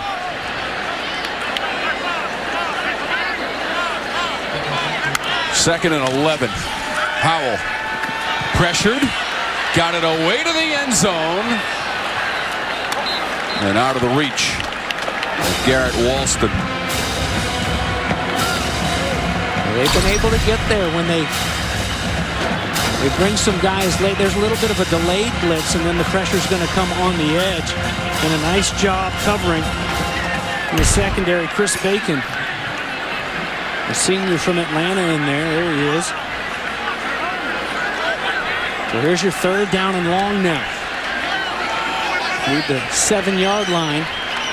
Get a first down. Only 18. Howell surveys the situation. Thought about running. Got hit from the side by Hardrick Willis. And that's just 2 on the run for Sam Howell. To the Hardrick way, huh? I mean, here's pressure. You know, Sean Elliott, he talked about those guys scrapping up front. They're getting to Sam Howell. They got to him late in the first half, and they're getting to him right here, bringing nice pressure. So, again, they'll force another field goal try. He took a pretty good pop from Willis. This will be 34 yards away. Atkins has already made 1 field goal from 29 yards in the first half. And Atkins, that's going to be wide of the pipe. That is off to the left and a miss for Atkins. So the Tar Heels on their first possession, second half, come up empty. Ball's going back to the Panthers here at Chapel Hill. Chicken Express is cooking up delicious from hot and crispy. ACC football is brought to you by your local Sherwin-Williams paint store and by your local Toyota dealers. Visit your local Toyota dealers today. And by Z-Max Micro Lubricant, available at Advance Auto Parts. A view from turf level. That synthetic grass installed for the 2019 season had been natural grass since 1927 when Kenan Stadium opened up. First trip to this location, Georgia State. And on first down, they're going nowhere right there. That was Tucker Gregg on the carry. So watch out for Miles Murphy. It's a loss on the play, James. Miles Murphy had a big play back in the first quarter. You saw him pumping it up, the big celebration dance, doing the same right here. Opening drive for Georgia State of this second half after the field goal miss. Murphy, big 305-pound sophomore. Brown to pass, just 7 of 13 in the first half. This is incomplete, and there are no flags. Looking for Cradle. Brown now 7 of 14, 39 yards. He does have the rushing TD for Georgia State. Well, we've seen already similar situation down here. A fake punt from Georgia State. So you got to be alert. You got to be aware of everything. On a third down and long situation like this where you've got the dog back in the corner, you just got to be careful of things like a double pass and stuff like that. We'll throw it all out as we've already seen the fake punt stuff, but you've got 11 yards to go now for Georgia State. 3 for 10 on third down. Brown out of the pocket, gets rid of it near the 20, breaking tackles. McCoy. And McCoy At about the 29-yard line, he might be about a yard short. They got 10 on the play. Tamon Fox making the tackle to stop McCoy, just short of the marker. He made it interesting, and way too interesting if you're a Tar Heel fan. With 2 missed tackles and looked to be 2 pretty good angles. Come under control, wrap up and drop them. You know, don't know how much practice they get of dropping guys to the turf, but still, that's football 101 right there. And here's a 4th down and 1 if they'll get it off, and I think they'll call a timeout, Sean Elliott, before they can snap it. They've already gone for it twice on 4th down and made 1 of those in the ball game. 11:22 to go in the 3rd. It'll be 4th and short for the Panthers when we come back. Imagine being... Wealth is your first big investment. Worth is a partner. 24-10 Tar Heels. 4th down coming up for Georgia State. Takes us to our Hardee's Star to Watch. It's Tamon Fox, the graduate student from Lawrenceville, Georgia, stacking up the stats with 21.5 sacks in his career, James. Stacking up the starts as well. 37th career start here tonight. Tamon Fox, he's so much fun to watch on tape. He does such an excellent job of using his hands and leverage. Just got him at 1 tackle unofficially here tonight. It's, you know, you can't blame an offense for wanting to run away from big number 12.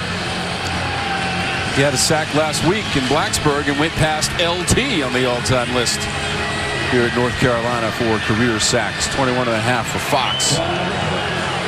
Brother Tamari on that defensive line as well, number 56. This is 4th down. 1 of 2 in the game on 4th down for Georgia State. Call it 4th and 1 from the 29.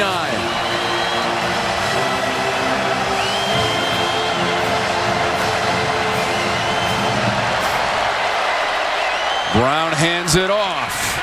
Backing his way across the 30, Tucker Gregg. 5'10", 220. A solid senior gets it done for Coach Elliott. Well, watch the reaction of Sean Elliott. Look at the fire right there. He's even with the stick. Boom, punching that air. And that's after a timeout. You had all this time to think about it and get fancy. No, we don't need to get fancy. Let's just go up there and let's punch them right in the nose and see if they can stop it. And right now, when Cornelius Brown and Georgia State, when they need a couple tough yards, we've seen it on 3rd down a couple times there on those last few drives in the first half. They've had their way.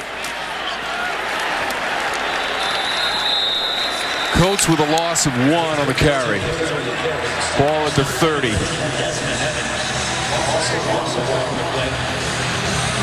Big Miles Murphy, Greensboro, North Carolina, Dudley High School, making a lot of plays back behind that line. The sophomore making them go the other way, and that's one thing, Georgia State, to put together these drives. You don't want to have any of those negative yardage plays, that's for sure. Brown with time and the release. Wow, what a grab. Cradle makes the catch. That's exactly what he did with the football for 28 yards with Grimes right there. Welcome back, Cradle. Missed that Army game, and this is what Quad Brown can do. Just as we've seen Sam Howell, where he's got to be perfect with the throw, it doesn't get any better than that coverage from Grimes. Snap that head around, though, as a defensive back. Here's a flag that we didn't see. Taking him back the other way after that big play, so not so fast. Just a chance to coach up as a defensive back. When you're in coverage like that, you're right in the hip pocket of somebody. When those eyes get big, those hands start to go up. It's for a reason. You're in position. You got your body on him even. Snap that head around, and that's maybe an interception. And the call on the field was an ineligible downfield. So all for naught. Now it's 2nd down and long. Trying to set up a little screen. North Carolina was willing and ready. It was Cradle again, but this time it's no gain. And you saw Evans say, not this time. Yep. Yeah, he's the backup to Tamon Fox. Next in line, the sophomore from Sanford, North Carolina, Lee County High School. There's Tamon back in as well, pointing across the field. But Desmond Evans does a great job there. He was on the rush. The screen set up, turns and burns to drop him. And so 3rd down and long, 16 to go. Brown throws it. Boy, he had a man there midfield. Just a little bit too far for Cornelius McCoy, the senior. couldn't run under it. A little bit of a slip, trailing there in Jalen Jones, and the ball had to be thrown with a little bit of air underneath it because Trey Morrison was trailing, but a little bit too strong. And so with a little help from the penalty flag, this Tar Heel defense will stand. Hayes to punt to Downs. He's at the 36-yard line of North Carolina. Downs, late signal. Dropped it for a moment, but pounced on top of it. The punt was 38 yards from Michael Hayes. Tar Heel football, 9:03 to go in the third. They've got the lead against the visiting Panthers, 24-10. In America, the 9:03 to go in the third with the Tar Heels in front. We check in with Abby LaBar on the sidelines. Yeah, Tom, this game might mean a little more for head coach Sean Elliott because there's somebody on the UNC sideline that had an inspiration and an impact on his early coaching career. Offensive line coach for UNC, Stacy Searles, was Sean Elliott's coach when he was at App State. The two have an incredible relationship. He started his coaching career, Elliott did, under Coach Searles. And guys, they're very competitive, both on the field, but also off the field as well. Get this, the two track each other's activity on their Apple Watches. They compete every week. They try to meet a specific goal. And so when we talked with Coach Elliott earlier this week, he was hyping himself up, saying, all right, I've got Coach Searles when it comes to the weeks, okay? He said he was up. So I found Searles on the sideline, guys, before the game, and I said, Coach, what's the deal? Sean Elliott, he's talking smack. Okay, what's going on here? And he said, hold on. I'm only down 1 week, and if I meet my goal this week, I can tie him up. And so he said it's going to come down to who's moving around more on the sideline. And with the way we've seen Coach Elliott running up and down, I don't know. I think he might be taking this one, guys. It's not a fair fight, but you just saw it right there.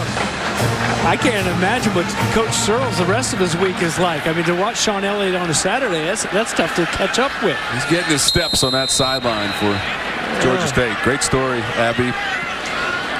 The coaching lineage and all the relationships that you build over the years. James, you know all about that. You know, your family is a coaching family, and you played and won a national title at Florida. And these are people that mold your careers and help you all the way down the line. Absolutely, but you know what? You have a family in the TV business as well. And Matt Brown, he admitted he misses his TV family now that he's back coaching. Had to get rid of his Apple Watch because they were texting him during the games, he said. 2nd and 13. Howell escapes the pocket. Kind of a half slide there at the 35 or 6 for Howell. Dennis and Carroll combining on the stop of Howell. Those are good. Those are good angles. Those are good defenders working together. You know, it's good job by Nate Fuqua. You know, those pursuit drills, the angles. 30-second timeout. Against a tough guy like Sam Howell out in the open. And you know, there's good coverage on that play defensively. Nobody able to get open. It was a tough time getting separation, these receivers, at times in Blacksburg last week. And then you have the pressure there. There's more pressure here coming tonight from Georgia State. 6 sacks, mentioned earlier. Sam Howell went down 6 times against Virginia Tech last weekend. So there's a pretty big 3rd and long. And again, one thing, too, that Fuqua's defense has done throughout the night is knowing where they are on that football field and where they're trying to get. Mac Brown's offense, they got to get up to that 47-yard line to move those chains. Sam Howell, 10 of 17, 208 yards and the 2 TD tosses. He threw for 208 on 17 of 32 a week ago in Blacksburg. Tar Heels are 0 for their last 4 on 3rd down. Haven't converted one since the first quarter. Here's a chance. At the 40, Chandler up towards midfield, and that is going to be enough. Chandler to the 49. On 3rd and long, they got 14 yards. Nice job by Chandler. Looked like he was going to get dropped about 8 yards shy. You had those big blockers out there, but a couple Panthers knifing through there and trying to drop him. and one defender tripping over another to help him out.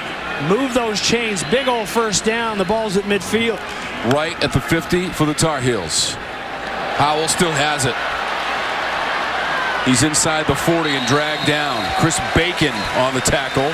Back-to-back first downs, Tar Heels, and another 14-yard chunk.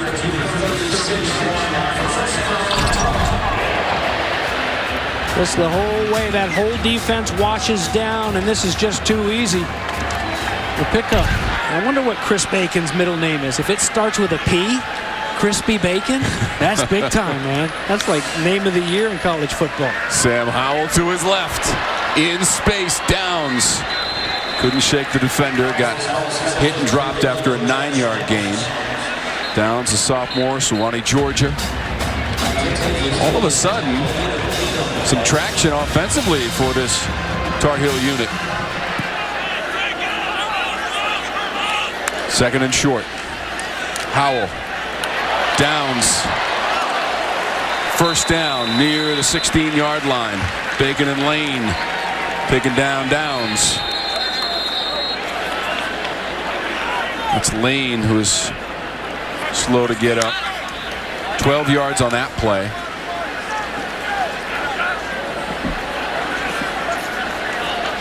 Nice play on that play action, and that just freezes those linebackers where you're throwing it right behind them. Lane, that starting safety, hopefully he's okay. The sophomore from West Palm has been very active here tonight.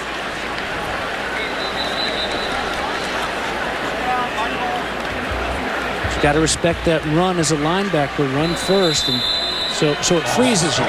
And at that point, with that slow developing fake, now you've got the route, you've got Downs behind you setting up shop, and it's an easy pitch and catch from Howell to Downs. And you're right, Tom, looking pretty good marching down the field right now are the Heels. Last 3 plays, 15, 14, and 12 yards. And here's Howell looking down there, the 5. That was Downs with a twisting grab. He caught it down by the 5. That's 11 yards. 4 straight plays, double-digit yardage. Look at that adjustment, James. Yeah, nice adjustment. Nice whip on the fly by Sam Howell. First and goal, just inside the 5. To the goal line. Just short of the goal line. British Brooks got the carry. And he dragged that pile close to the goal line. Good job up front. Light blue beating the white jerseys that time. Oh! Gosh. I don't know how the body could have been down before that one. Second and goal. Again towards the goal line, reaching out, and a touchdown. Brooks finishes it off from short yardage. Just a yard away, and the Tar Heels are back in the end zone.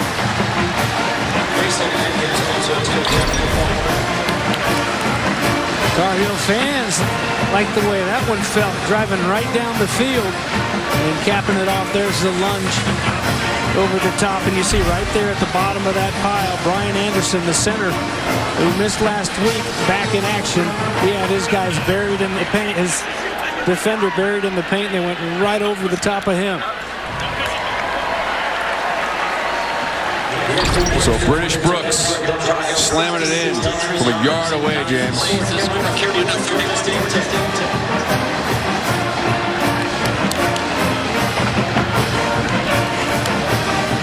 There's Longo and company. Coach Searles, the offensive line coach that Abby was just talking about. Strike up the band.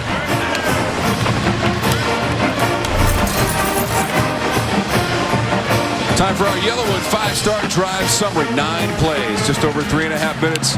And it's Brooks with the 1-yard rushing TD. He's the one who took it right down to the goal line, and then he finished it off. James?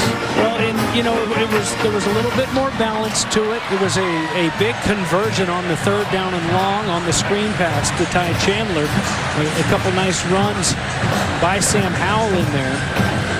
you kind of get a sense that the balance of this offense, it may not be, and you don't have a choice. It's not going to be the Williams and Carter 1-2 punch that their show running the football, but it's going to be a little bit more of a Ty Chandler, and you're going to need to lean on Sam Howell, not just throwing the football, but running the football, because we've seen what kind of damage he can do when he tucks it and goes. He's equally as dangerous, but you just got to protect him. You don't want to bang up your quarterback, especially early in a season like this. Brooks with his first rushing touchdown of the season, second of his career. And that puts the Tar Heels up 31-10. 5:32 to go in the third quarter. The Panthers will have the football, but not before a message from Works Landroid. Works Landroid Robotic Lawnmower. Available at mylandroid.com. The future of lawn care is here. Cornelius Brown, the fourth. Quad takes him out onto the field. Here at Kenan Stadium, the home opener for North Carolina. They're 95-29-3 in home openers. Strong record. Brown's pass too far near midfield, looking for McCoy. Don Chapman back there.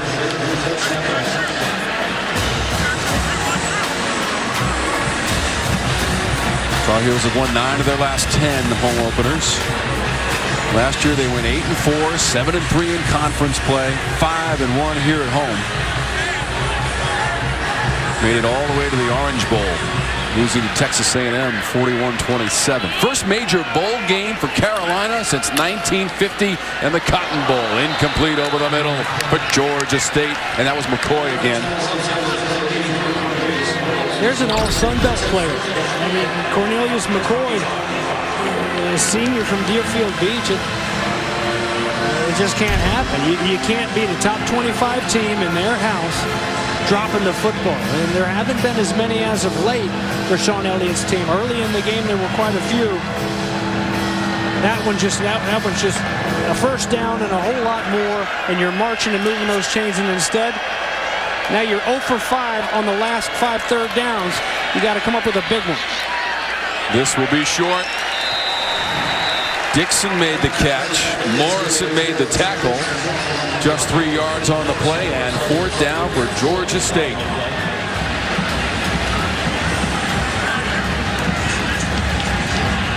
So a brief possession for Sean Elliott and the Panthers, and now Hayes is going to have to come in and punt as Elliott has a quick conversation with Cornelius Brown.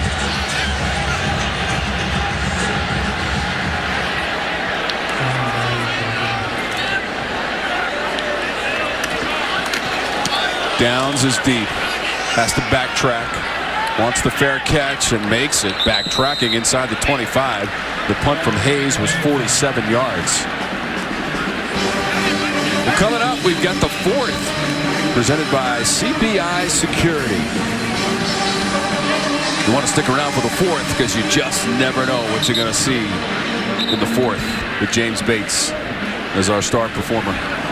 I think that Quad Brown should be the star performer of the 4th. Well, he's got to do better than the last sequence if he wants to be featured in the 4th. He did fine. His teammates, they got to help him out a little bit. He does have a nice rushing TD. He's got a pet turtle as well. Clyde's watching at home, I bet. Clyde the Glide, the turtle. Didn't like what he saw in that last possession. Here's Howell. He's got the time. Puts the touch on it. Twisting catch. Antoine Green. Yeah, Antoine Green makes this look easy. There is nothing easy about looking over one shoulder, having to reverse, look over the other shoulder, and find it. That's incredible. That catch right there, that's one of the tougher catches that you'll see all year, believe it or not. 3rd catch. He's now got 117 yards. Here's Chandler. He'll spin his way to the 41-yard line. Blake Carroll on the stop for Georgia State. And that was 6 yards on that play.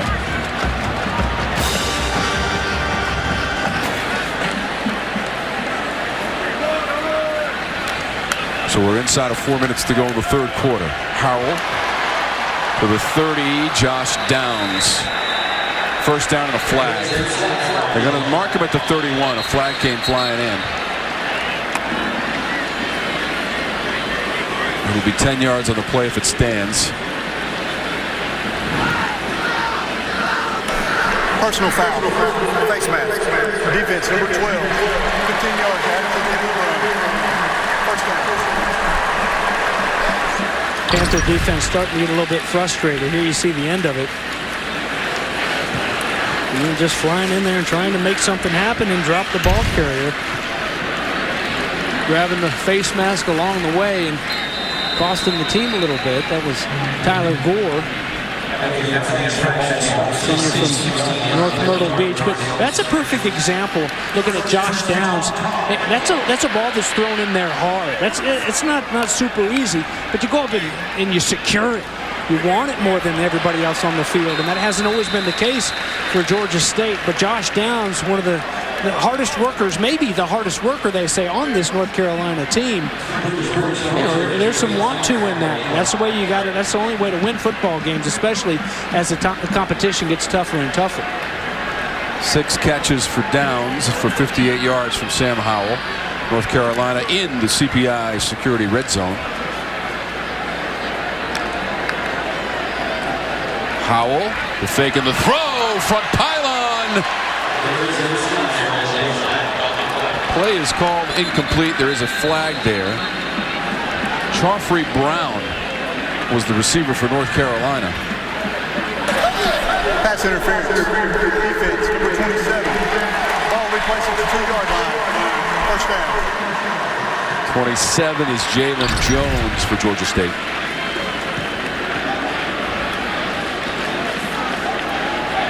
Jones just gets those hands out there right in front of the official. It's an easy call. It's a really close play, James, at that front pylon. Yeah. Wasn't it? They're saying now that they may have gotten a foot down. When we watched that replay, the last thing I noticed was the heel of Brown. Might have been the right heel, I believe. It's a continuation now. So it doesn't matter in that situation. It's not a toe drag. It's a heel to toe. So unlike if you're going out front first. Wow. Oh, that's what close. a look at it right there. I mean, our technical crew all over that. It's a great look, but they called it incomplete, out of bounds on the field. That right there can't overturn it. But watch this heel right there. He's got possession too, wouldn't you say, James? Oh, yeah. Wow. It's close. And what makes it tough is when that heel digs into the turf, you see those black rubber pellets, they spring up, so it almost looks like there's green, there's dark in between the white. I don't know how they can overturn it right here. You know, unfortunately in that situation, it's not just the toe, it's a continuation of that whole foot. Well, Joffrey Brown is the younger brother of De'Ami Brown, who was the second leading receiver in the ACC a season ago before moving on to the next level. And we haven't called Joffrey's name all night until this moment. Give it to him. I'll tell you, Give it to him. You need indisputable video evidence, and that is about as close as you are going to get. Again, the call on the field, as James said, was incomplete. Both officials looked at one another near that front pylon and were indicating an incomplete pass. But upon further review in the official review, let's see what we get. You must have indisputable video evidence. Is there enough? The ruling on the field of incomplete pass stands. It'll be first down. That's an interference. Notice the terminology. It stands, not confirmed. It just stands. It stands. But it's a fresh set of downs for Mack Brown and his offense. It would have been nice if you're a Tar Heel fan to chalk one up for Joffrey Brown, the sophomore from Charlotte. But instead, after that interference penalty, flag thrown on Jalen Jones, you've got it first and goal from the 2. All kinds of window dressing from North Carolina pre-snap. Howell pitches it out. Chandler, he's got the room. And he high steps it into the end zone from 2 yards away for the Tar Heels.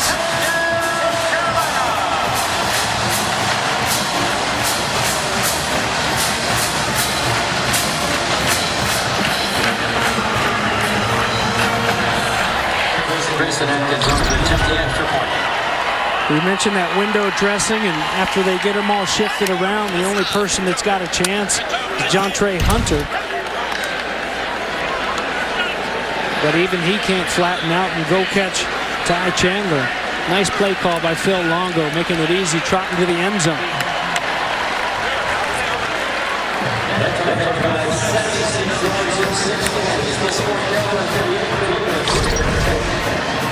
76-yard drive.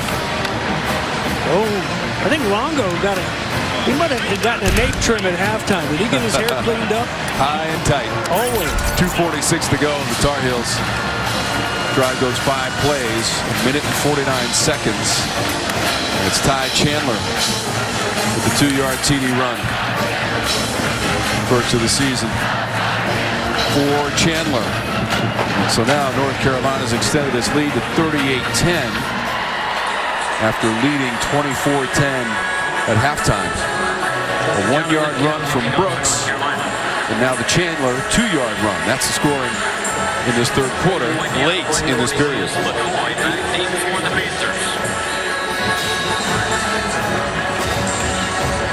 Ty Chandler, an accomplished career at Tennessee. Played 45 games for the Vols, ran for over 2,000 yards and 13 rushing touchdowns. Pump out 38 push-ups, if you would, please. Real push-ups, though. You got to go all the way down. Those don't count. Those are halfsies. Bates is doing them up here in the booth. Hey, they were doing them. The ROTC was doing them this morning in the 9/11 Run Memorial here at Kenan Stadium. That's for sure. Guys and girls were running the 2,000-plus steps to honor those that fell on 9/11, and then they did some push-ups to finish things up, and then I saw them all at the Sunrise Kitchen. Yeah, we should certainly remember what this day is all about. James and Abby, part of this morning, along with first responders and local firemen and folks from the area, remembering 9/11, the 9/11 Memorial Run, and James and Abby a part of it. There's Abby going down the stairs right there. Yep. Abby. Hey, James, it was an honor to be able to be a part of that. I mean, it was just really cool. We talked to a lot of people that were a part of the False start. 88. Offense. 5-yard penalty. Replay. First down.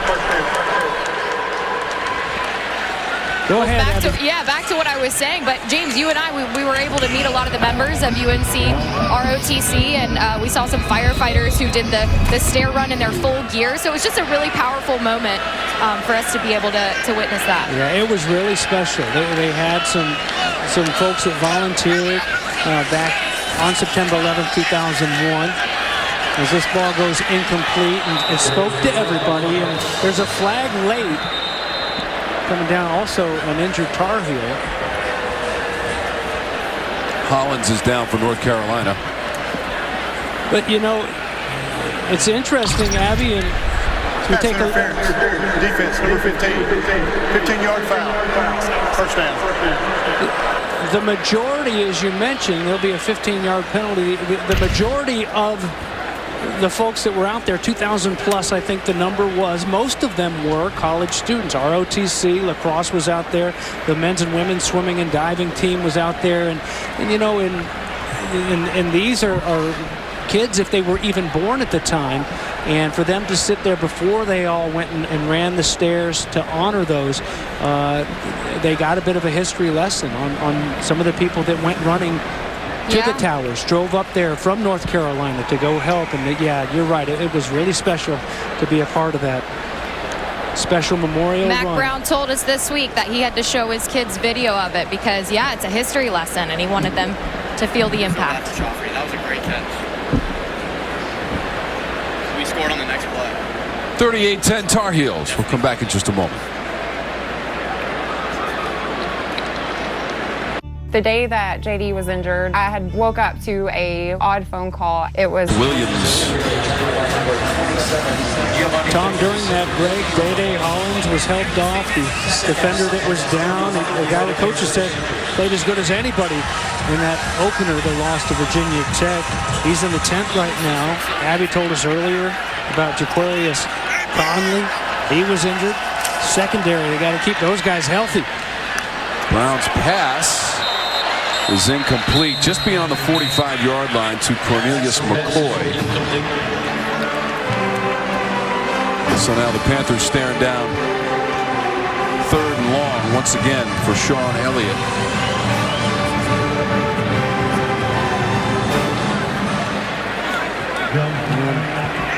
A little bit frustrated right now. And some of these penalties starting to kind of creep in. Guys pressing too much, getting a little bit tired. Deep ball, sideline, and that's going to be out of bounds. So that's 0 for their last 6 now on 3rd down. And now with that play, 0 for their last 7 for Georgia State. So they're out of rhythm now, and they have to punt it away. Well, and again, here's an example. I mentioned it earlier in the game. You know, quarterback and receiver, those are things you rep in practice. That ball's thrown out of bounds. Earlier, there was a fade, another big fade. Receiver had the defensive back beat. Ball was thrown out of bounds. The receiver's got to line up with a little bit more cushion. Dre Bly knows that. He knows that he'll take that all day. That boundary's a defender's friend, helping him out right there. Incomplete pass and forced to punt one more time. Dre Bly, college football Hall of Famer. Panther roll towards the 15. And that punt will be 51 yards. So it'll become the 14-yard line for North Carolina to start its possession. You saw Downs there. He's got 6 catches for 58 yards. Leads the team in catches. Antoine Green has 117 yards, and that includes a 57-yard touchdown reception. The catch of the night, I'm telling you. It won't be on any highlight shows. Was that, you know, it's like, well, you call a lot of baseball games. You did a lot of Braves games this summer. How many times you see a center fielder have to flip those shoulders and look over the other shoulder and track that ball? It's tough to do even in baseball. See if these Tar Heels on offense can keep it clicking. Chandler on the run. We know that Sam Howell has the fastball without question, James. He's 16 of 23. He's up to 292 yards passing. If I'm Phil Longo and this staff, I would like to see if I can get him lathered up a little bit, that offensive line, and Ty Chandler, and really kind of power it down the field a little bit more here late. Howell on the run. Absorbs contact near the 30. I mean, he took it on. 11 yards. Chris Moore with the tackle. Well, he's going to be sore in those yoga classes. He's taking a yoga class here at UNC. He's going to need a little bit of stretch and loosen up at those yoga classes this week. Howell right back at it. Waning moments, 3rd quarter. Trying to extend the play, throwing the run up near the 45-yard line. That's going to be incomplete. That was intended for Simmons, who has a touchdown catch tonight. Brown defensively. Howell's going to take another hit as he lets go of this ball here. There's a flag on the play. Not near that hit, though. It's back in the middle of the field. But, you know, Simmons coming back to that, even though it's incomplete. Good job by the receiver. He knows the receiver downfield. Number 76 offense.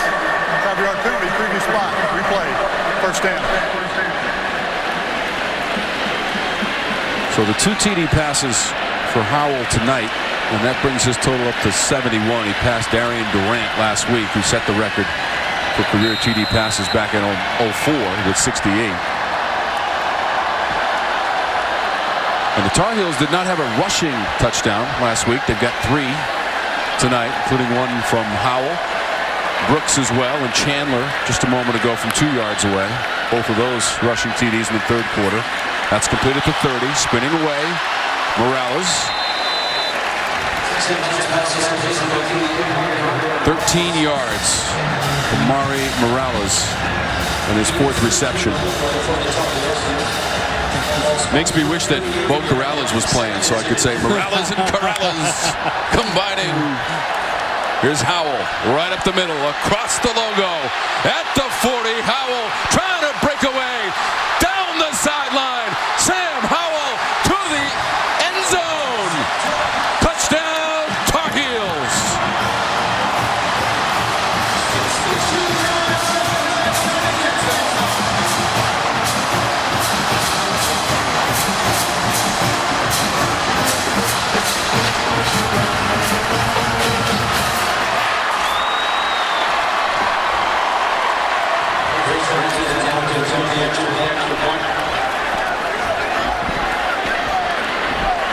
Nice job by his teammates, helping him spring that long one, blocking down the field. I think it was Garrett Walston one more time.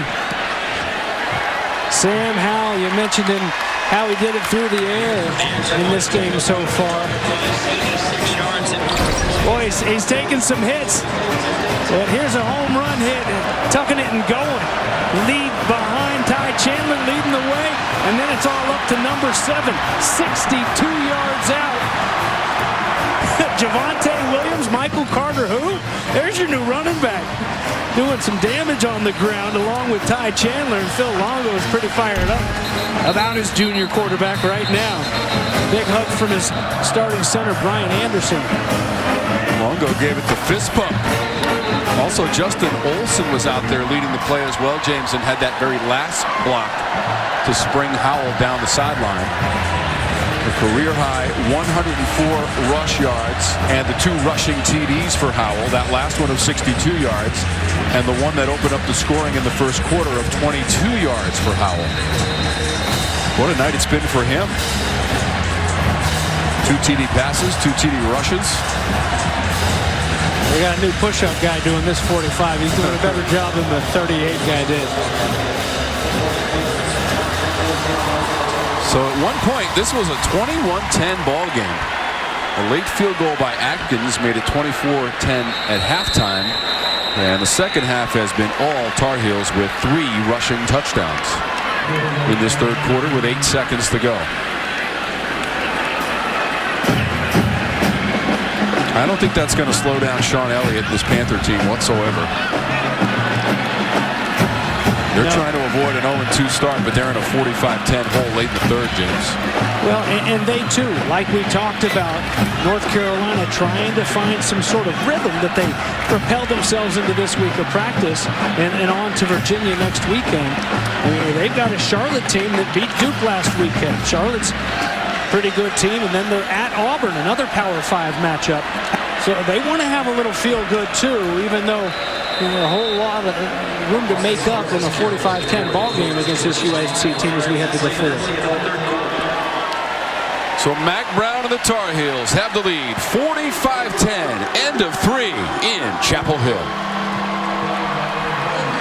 You doing okay with those new spicy tiny tacos, Jack? Yeah. 45-10 as we start the fourth. Sam Howell punctuating that third quarter with a 62-yard rushing TD. So Howell now has 104 yards rushing. Georgia State as a team has 106. 2 rushing TDs, 2 passing TDs for Sam Howell. Cornelius Brown has a rushing TD for the Panthers. That's their only trip to the end zone so far this evening against the number 24 team in the nation, North Carolina. The pitch.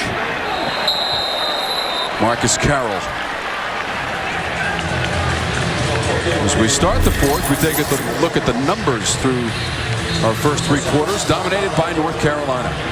Yeah, there you see the passing yards, 305 to 53. It's a shame, and I don't want to beat this dead horse, but too many drops for Georgia State to hang around in a place like this. Done a decent job on the ground, and then the 22 first downs for North Carolina, that almost 10 yards of play.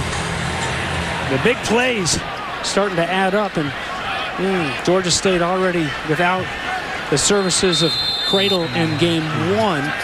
Now he looks to be banged up a little bit. Zakias Cradle has scored it to the sideline for the Panthers. Complete at the 40. That's Thrash. Thrash led the team in receiving a week ago. 7 catches, 87 yards in the loss to Army. Both career highs for Thrash.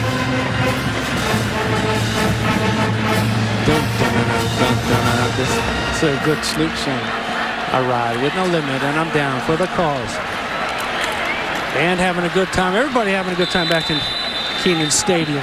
And this vibe, the carryover, this vibe, and this feel-good of what you had in the second half for North Carolina, to bring it into next week. I wish we were coming back here for Virginia, North Carolina next week. That's going to be a fun one to be at. I guarantee you that. How about the 126th all-time meeting? They first met in 1892. That pass is incomplete. And the big win that you mentioned that Virginia had today against Illinois, you couple that with the win that we saw a week ago against William and Mary, and that sets up a nice matchup next week here in Chapel Hill. Well, and as good as Virginia has been under Bronco Mendenhall there in Charlottesville, they have struggled mightily on the road. Just 6 and 19 on the road under Bronco Mendenhall. If I'm not mistaken, they got a win here a couple years ago. Did they not? In a heck of a game, back and forth.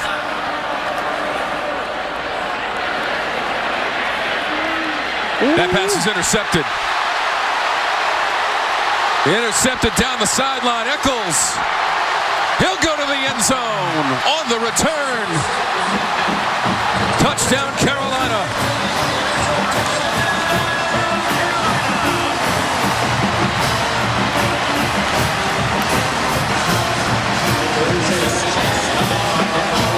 There is also a penalty marker thrown at about the 14-yard line.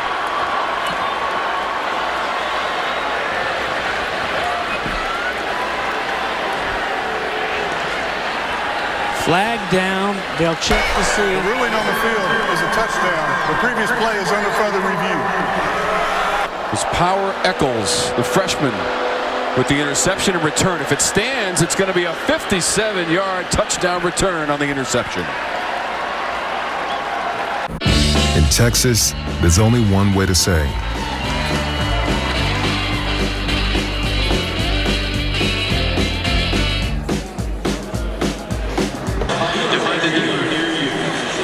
.29 to go in the fourth. You see Eccles with the belt, but he did step out on the return. Yeah, no touchdown, but he does get the belt. There's the foot going out. So the freshman, and in this corner from Charlotte Chambers High School. Hold that belt up, Power. You know, and those are the kind of things, that's what you want early in the season. It's so tough. You got Virginia Tech in week 1, and yeah, that makes you work so hard all summer long when you've got a big dog in game 1. But isn't it nice to have a team that you should be in that opener, that you're favored by 3 or 4 touchdowns, and then you can get moments like this. And believe me, when you've got a freshman that backs up Jeremiah Gemmel and he makes a play like that late in the game, there's something about that like those seniors, that whole team, it just energizes them, and it's so much fun. And guys that may not get that many reps in the next few weeks when you get into conference play, but you get extra effort out of them on special teams. You get, they just, to make them feel like they contributed when they had opportunities in games like this, it goes a long way. Jeremiah Gemmel probably won't be back in this one, and you'll see guys like Power Eccles and company get some good reps. Sam Howell's back out there now with that 45-10 lead, trying to add to it a little bit more. Second interception of the year for North Carolina. Ty Chandler on the rush for 8 yards. And James, you're exactly right. 2019, in early November, Virginia came here to Chapel Hill and won 38-31, and Virginia's won the last 4 meetings between the teams. Wow. So you were right on the money, pal. So a couple of those wins have been here, and, yep. and there haven't been many others on the road for Bronco Mendenhall.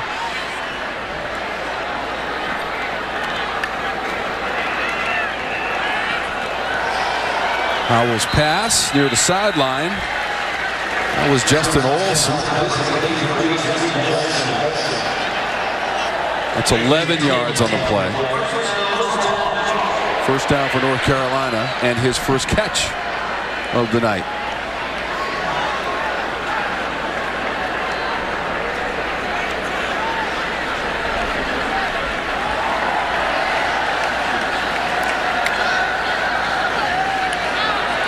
Howell's pass has a man in stride, a juggling attempt and incomplete.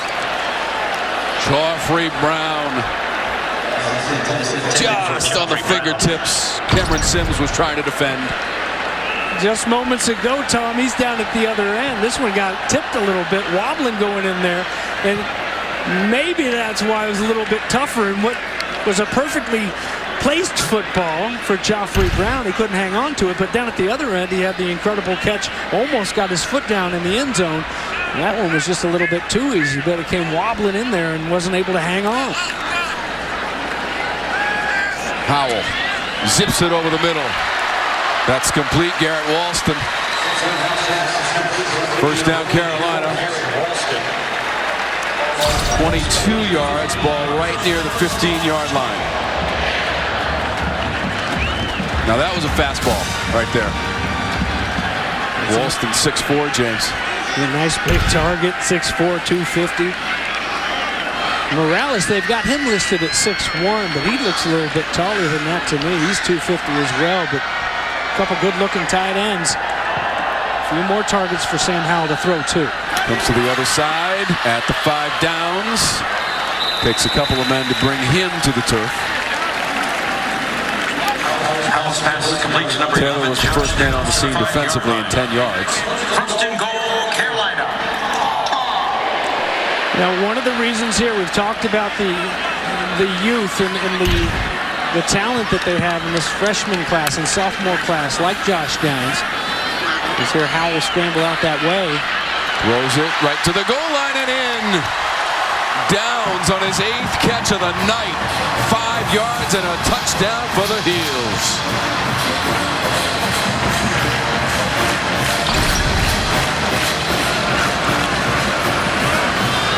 Sprinting out, Walston getting in the way of a would-be rusher and just sitting there waiting for that ball, waiting for Howell to give it over to him. Josh Downs knows exactly what to do. Dad Gary is running back coach and recruiting coordinator at ETSU. Growing up around football, a sophomore from Swanee, Georgia. One of the reasons why Mac Brown says we'll be even better next year if we can get a quarterback to step up. Their quarterback's playing well right now. Today, let's paint with New Bear Dynasties.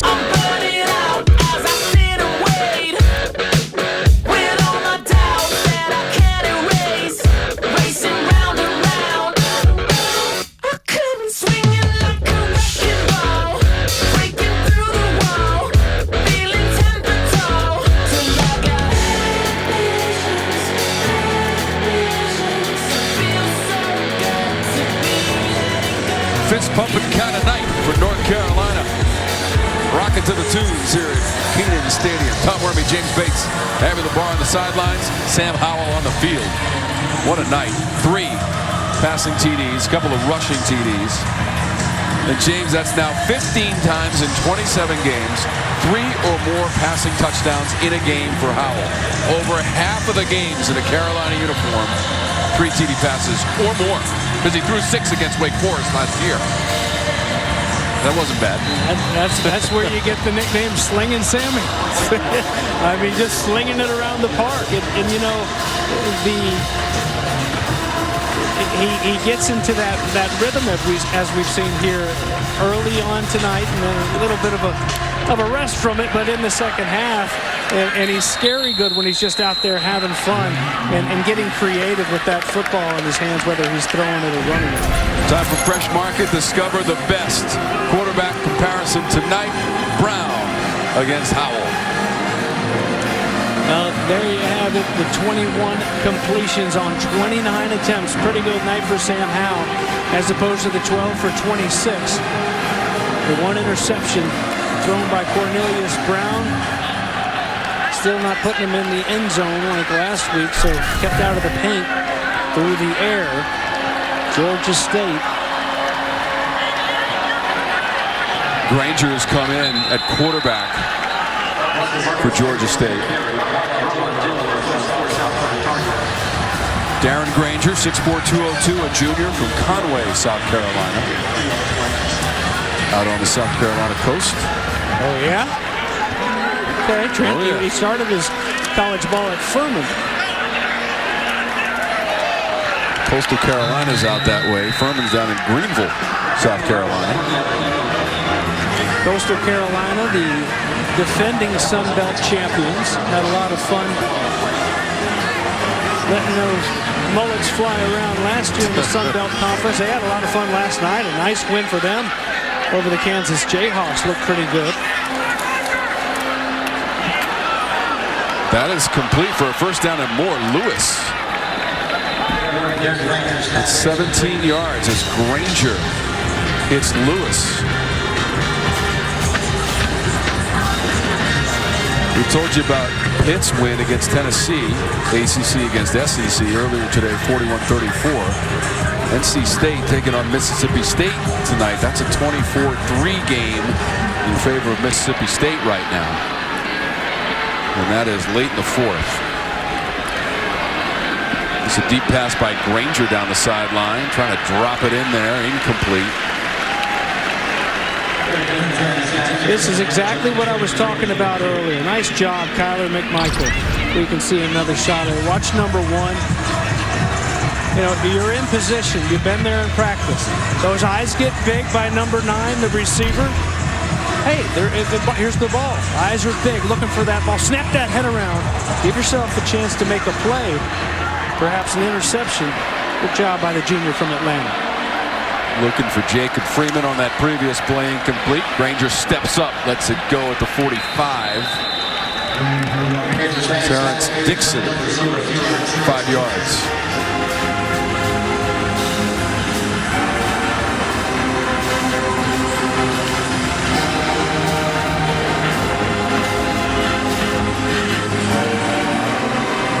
So Cornelius Brown out of the game, was 12 of 26 for 68 yards. He did have a rushing touchdown as well.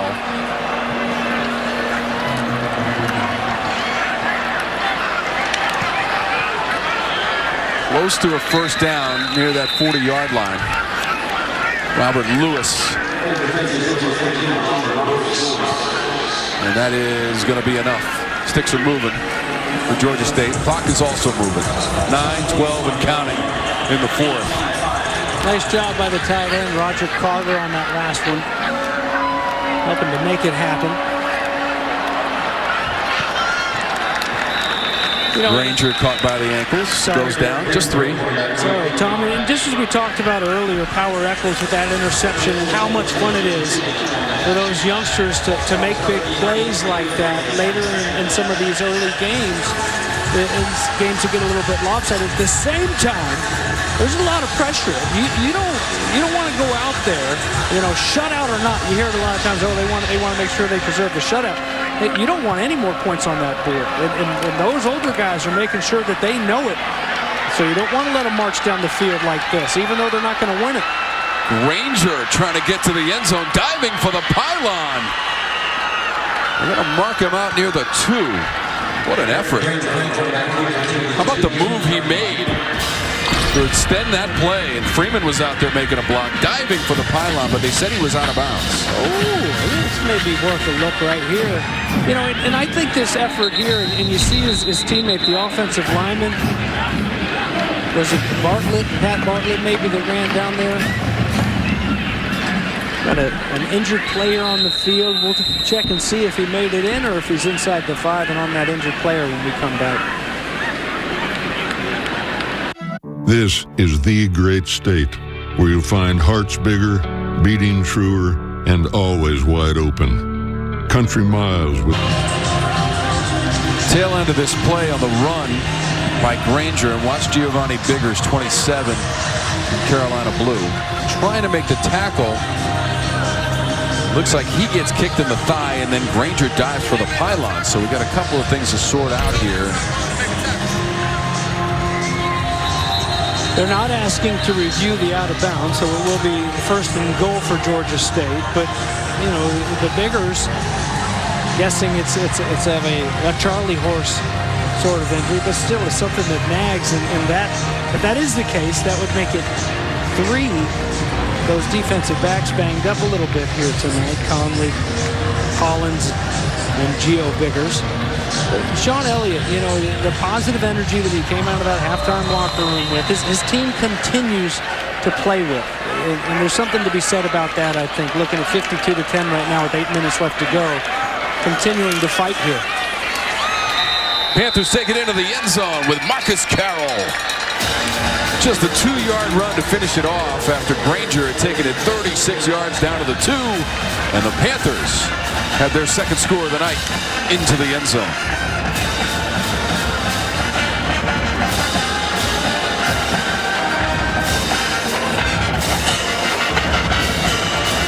So Marcus Carroll, the sophomore from Union City, Georgia, able to take it into the end zone. A rushing touchdown from Cornelius Brown, and now Marcus Carroll. Extra point from Noel Ruiz. Makes it 52-17. Midway through the fourth. Right up the middle. No problem for Marcus Carroll. Touchdown for Elliott and the Panthers. In America. Off their to-do list back in 2019 when they brought him the synthetic surface. First year for Mac Brown. And tonight, it's gone the way of the heels, especially in the second half, despite a recent touchdown from Marcus Carroll from short yardage. Tar Heels have 4 touchdowns in the second half. 3 TD passes from Sam Howell. Granger had a nice run, 36 yards for the second quarterback of the night for Georgia State on that previous drive. That went 9 plays, 75 yards. It took just over 3 minutes for the Panthers to get it into the end zone for the second time tonight. However, Mac Brown is well on his way to victory, James, and that would be win number 85 as the North Carolina head coach, and win number 260 for his career. Most among active coaches in the Football Bowl subdivision. It's been quite a career for Mac Brown, no question about it. And there was only one place he would come back to 3 seasons ago, and it was right here in Chapel Hill, where he was the head coach from 1988 to 1997 and the coach of the year at 96 in the ACC and won 69 games his first time around on the sideline for the Tar Heels. Sam Howell tonight's up to 352 yards passing, and take a look at this, just the second quarterback in school history to go 300 plus pass, 100 plus rush, joining Marquise Williams in 2014. And the 10th time in his career that Howell has passed for over 300 yards in a game. Staggering numbers. Absolutely, and a well-deserved rest here finally tonight as he hands it off to Jacoby Criswell, a sophomore from Morriltown, Arkansas. Morrilton High School. Handoff.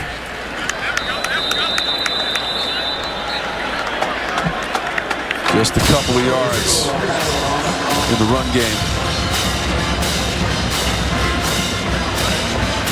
Got to get these young guys, and here's another, it's not just so the younger guys can go out there like we saw earlier, Power Eccles, and have some fun and run around, but the experience invaluable. I mean, especially when you look at a guy like Sam Howell, who's tucking. It looks like we'll see a whole lot more of that throughout the season of him tucking and going. You got to make sure you got a couple guys behind him that are ready to step in there if he needs a breather here and there. First down and more. Caleb Hood, freshman on the carry for 11 yards. I guess we should have known back in 2019 that Sam Howell was going to be a star. 38 touchdown passes in his first year in the ACC.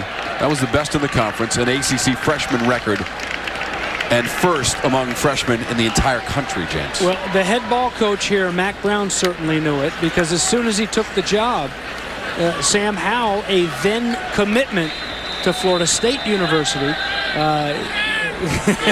Mac Brown went after him to make sure that he stayed in state. He was his #1 guy, and he knew what he was doing. He knew how special of a quarterback he had, and Tar Heel fans hoping the best is yet to come here in his junior season. Went to high school at Sun Valley High School, Indian Trail, North Carolina. His mom was a volleyball player, and his dad wrestled at App State. App State, by the way, played Miami in a close one, went down to the wire against the Hurricanes. Miami coming out victorious there today, their first win of the season. Miami won at 25-23 against App State. And by the way, the last Sun Belt team that North Carolina faced was Appalachian State in 2019. We were here for that game. Don't bring that one back up. They don't want to hear that. That was a loss, 34-31, in a season that saw so many close games. And we witnessed 3 of them, James, because we did the game against Appalachian State, blocked field goal at the end of the game for North Carolina, and the loss, 34-31. We did the game against Duke, where Chaz Surratt had the interception at the goal line to win the victory bell for North Carolina. And we also did the 6 overtime game at Virginia Tech. What a season 2019 was. Yeah, we got spoiled, and then we missed it extra in 2020 when you didn't have the same atmosphere in all these places. Where's Chaz Surratt? I'm going to ask out loud, Freddie. Where is he right now in the NFL? Anybody know Freddie? Our stats guy, Freddie, should know. He knows everything. He was working on a different stat. That's the problem. But Chaz Surratt was so much fun to watch that year, and he was fresh off of just being a brand new, very green at linebacker, but he was just such an instinctive playmaker. I've always enjoyed coming here and watching these linebackers play. Excited about watching Gimmel here tonight, and of course, Asante was a lot of fun to watch as well. But with the Vikings. Thank you, Freddie. Thank you. I knew you saved the day. Henderson again on the carry. But it's the progression of things here since Mack Brown's come back, James. 2019, you go 7-6. 9 games decided by 7 points or fewer. The most in the Football Bowl subdivision. And then you go to the Military Bowl and beat Temple 55-13. That's in 2019. And then last year they went 8-4 all the way to the Orange Bowl. I mentioned this earlier. First major bowl game since 1950 when they lost the Cotton Bowl to Rice, and the most wins since 2016. This pass complete. Going to the end zone. And going in. It's another Tar Heel touchdown. Nesbitt has the TD. 47 yards.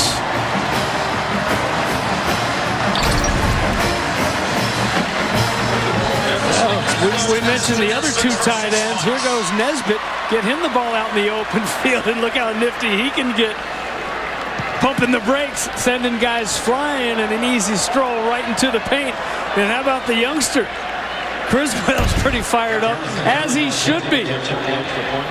Nice touchdown strike. Get in on the action.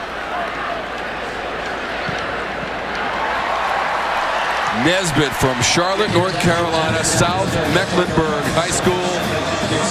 He's got the TD.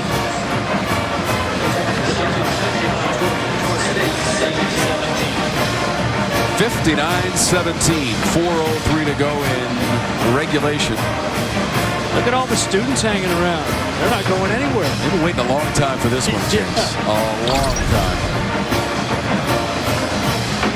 Here's an ISO on Nesbitt. A little miscommunication there in the secondary as they try to catch back up, make up for it. Nesbitt's long gone by then. Nothing but a party in the end zone down there with the student section at that point. 5 second-half touchdowns for North Carolina. Come on, guys. Those don't count. Those don't count. We got to redo them tomorrow. That's how just like the football team has correction day on Sunday. 2 yards away from 600 total yards for the Tar Heels. Rushing TDs by Brooks, Chandler, and Howell. That was 62 yards. And then wait. It's a lactic acid buildup. And then James. And then the 2 passing touchdowns as well in this half. This is White. I want to recount on that. I think they just let him quit. I think he's like, that's all I can do. Oh no. 42 and a half. No, 43, 43 and a quarter. He's trying to get to 59. Yeah, you know what? I mean, that's your job. Oh no. So the 59 points tonight, James, the most since last season when they scored 59 against Wake. That was a home win on November 14th and had 742 yards of total offense against the Demon Deacs.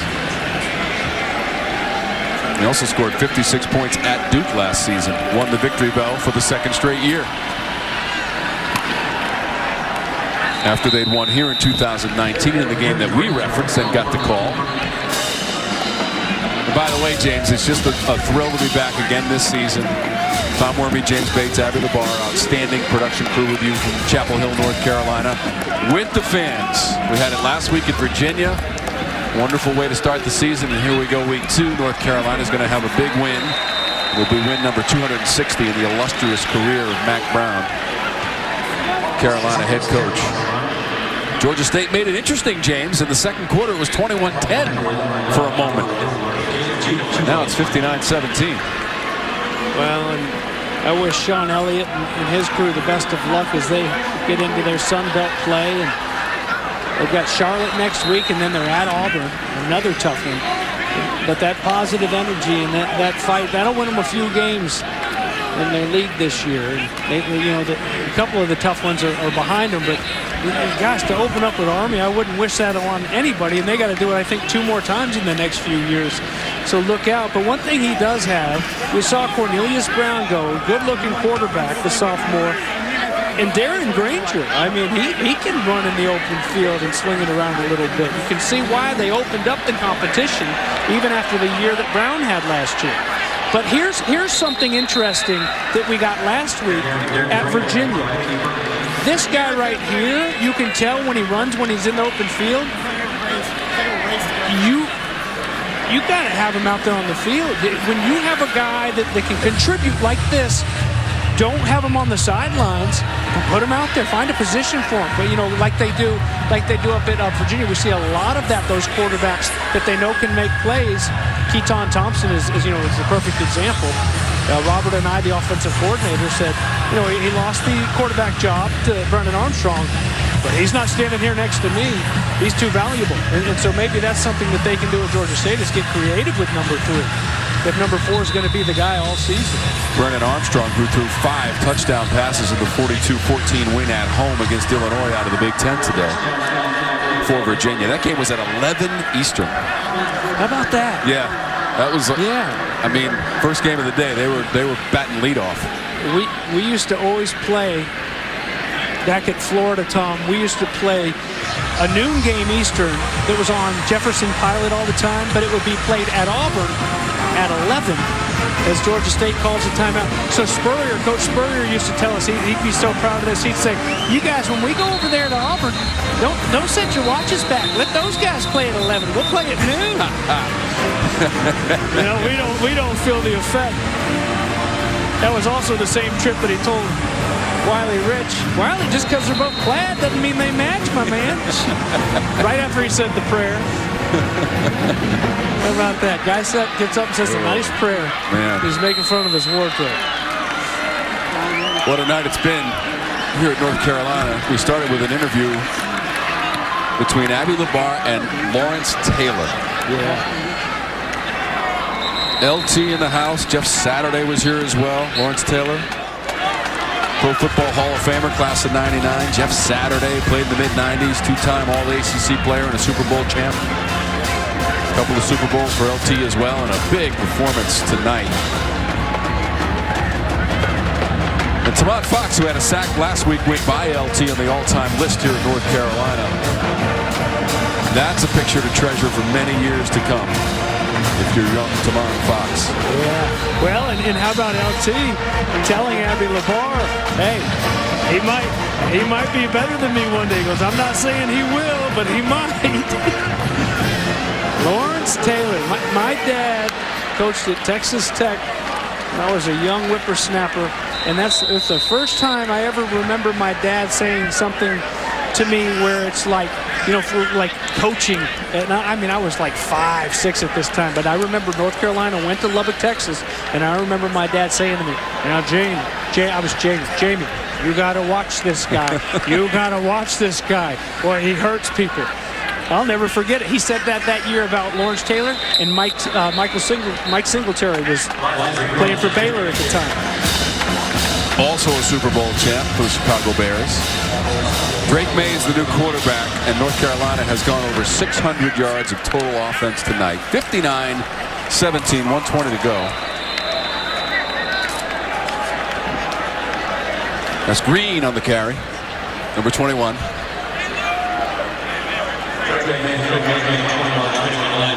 So with May in there, Howell finished his night with 352 yards passing. That was after throwing for 208 last week at Virginia Tech. And it's a bit of a different feel on the sideline this week for Mack Brown and the Tar Heels. after losing a close ball game a week ago. You know, next week's game, you got to start thinking about the races in the divisions, right? Yes, absolutely. Well, especially if you're Carolina, starting with that one loss, they're going to have a chance to work their way back in, but they're going to have to win games like Virginia. They can't lose next week and think that they still have a chance. So they were Coastal Division champs back in 2015 under Larry Fedora and made it to the title game, losing to Clemson 45-37. By the way, the Tigers have won 6 in a row in that title game in the ACC, which will be in Charlotte for the 11th time. This is what they got coming up, that Virginia game, and then they're at Georgia Tech, play for the victory bell, try to win it 3 years in a row as they take on Duke, which won on Friday against North Carolina A&T to start the week of the ACC, and so on and so forth as the season rolls along in the Atlantic Coast Conference.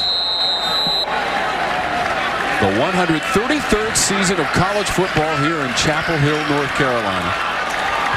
A university chartered back in 1789, and the history books include Mack Brown and Sam Howell. It's a win for the Tar Heels, 59-17.